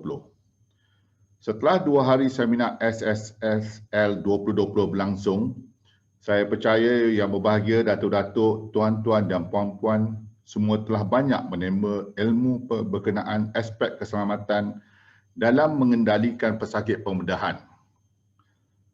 Bagi pihak Perkhidmatan Kesihatan Angkatan Tentera, kami amat menghargai segala sumbangan pengetahuan dan perkongsian maklumat yang telah diberikan oleh panel penceramah jemputan daripada Kementerian Kesihatan Malaysia, Universiti Malaya dan Universiti Kebangsaan Malaysia, serta tidak dilupakan juga salam persahabatan ditujukan kepada veteran Kor Kesihatan Diraja iaitu Brigadier Jeneral Datuk Dr. Muhammad Razim bin Kamaruzaman Bersara. Selain itu, ucapan penghargaan juga ditujukan kepada semua para penonton dari Perkhidmatan Kesihatan Angkatan Tentera yang melibatkan pasukan Hospital Angkatan Tentera Tuanku Mizan, 94 Hospital Angkatan Tentera Kem Terendak, 96 Hospital Angkatan Tentera Pengkalan TLDM Lumut, Hospital Angkatan Tentera Wakaka Sabah, Hospital Tentera Darat Said Sirajuddin di Gemas, Institut Latihan Kesihatan Angkatan Tentera di Terendak dan Universiti Pertahanan Nasional Malaysia. Penglibatan para peserta lain juga amat memberangsangkan. Berdasarkan statistik yang diterima, seramai 1,435 orang penonton yang mendaftar merupakan pengamal perubatan sama ada jururawat, pembantu pegawai perubatan dan pegawai perubatan dari sejauh PKD Kuala Muda, Kedah, sehinggalah ke Kota Riyadh di Arab Saudi. Aspek keselamatan pesakit pembedahan merupakan salah satu perkara yang penting dalam Malaysian Patient Safety Goals. Ini terbukti bahawa walaupun seminar ini disasarkan kepada pengamal perubatan PKAT, statistik menunjukkan intipati ceramah seminar ini menarik perhatian peserta bukan sahaja daripada Kementerian Pertahanan tapi juga dari Kementerian Kesihatan, pusat-pusat perubatan universiti, pengamal perubatan sektor swasta dan pihak klinik-klinik dan primary care. Yang berbahagia datuk-datuk, tuan-tuan dan puan-puan, seperti yang disarankan oleh Yang Berbahagia Ketua Pengarah Perkhidmatan Kesihatan Angkatan Tentera di dalam ucapan perasmian beliau, perjuangan kita sebagai rakyat Malaysia dalam menangani pandemik COVID-19 belum berakhir. Namun demikian, aktiviti untuk mempertingkatkan pengetahuan dan memperbaiki kualiti servis kesihatan perlu diteruskan. Justru, saya berasa bersyukur bahawa The Inaugural Military Safe Surgery Safe Life 2020 seminar yang dianjurkan dalam bentuk alam maya ini berjaya mendapat sambutan yang menggalakkan. Pada hari pertama seminar, kita telah meneliti model keselamatan pesakit seperti yang dipraktikkan dalam industri penerbangan. Seterusnya, kita juga diingatkan tentang peristiwa-peristiwa buruk yang telah berlaku apabila aspek keselamatan pesakit pembedahan terlepas dari pandangan manakala penceramah seterusnya memberikan pendengaran terhadap cara merekodkan checklist keselamatan atau borang SSSL dengan sempurna. Pada pagi ini pula, kita berpeluang mendapatkan input tentang peranan jururawat dalam menyokong pakar bedah dan pakar bius untuk beroperasi secara selamat. Pakar-pakar perunim bedah juga berkongsi tentang tata cara mengendalikan diri sendiri di dalam Dewan Bedah supaya suasana harmoni dapat diwujudkan semasa merawat pesakit. Kita juga berpeluang meninjau setakat manakah aspek safe surgery dapat dilaksanakan dalam keadaan semasa. Oleh itu, pendekatan secara holistik berkenaan perawatan pesakit pembedahan dapat memberikan manfaat kepada semua pengamal perubatan. Akhir kata, sekali lagi saya ingin mengucapkan terima kasih kepada semua penonton seminar alam maya ini. Dengan lafaz Bismillahirrahmanirrahim, saya mengisytiharkan penutupan program The Inaugural Military Safe Surgery Safe Life Seminar 2020. Sekian, patuhi SOP COVID-19 dan semoga kita berjumpa lagi.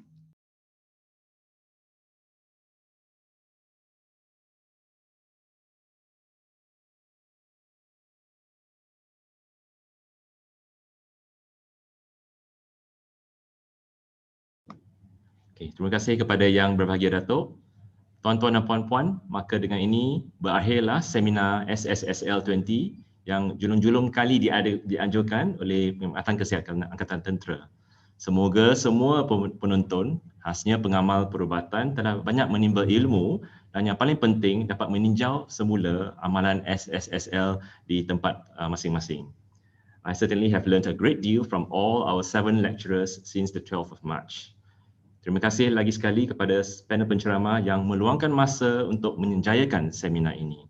Sekian, patuhi SOP COVID-19 dan semoga kita berjumpa lagi pada edisi SSSL seminar yang akan datang. Terima kasih.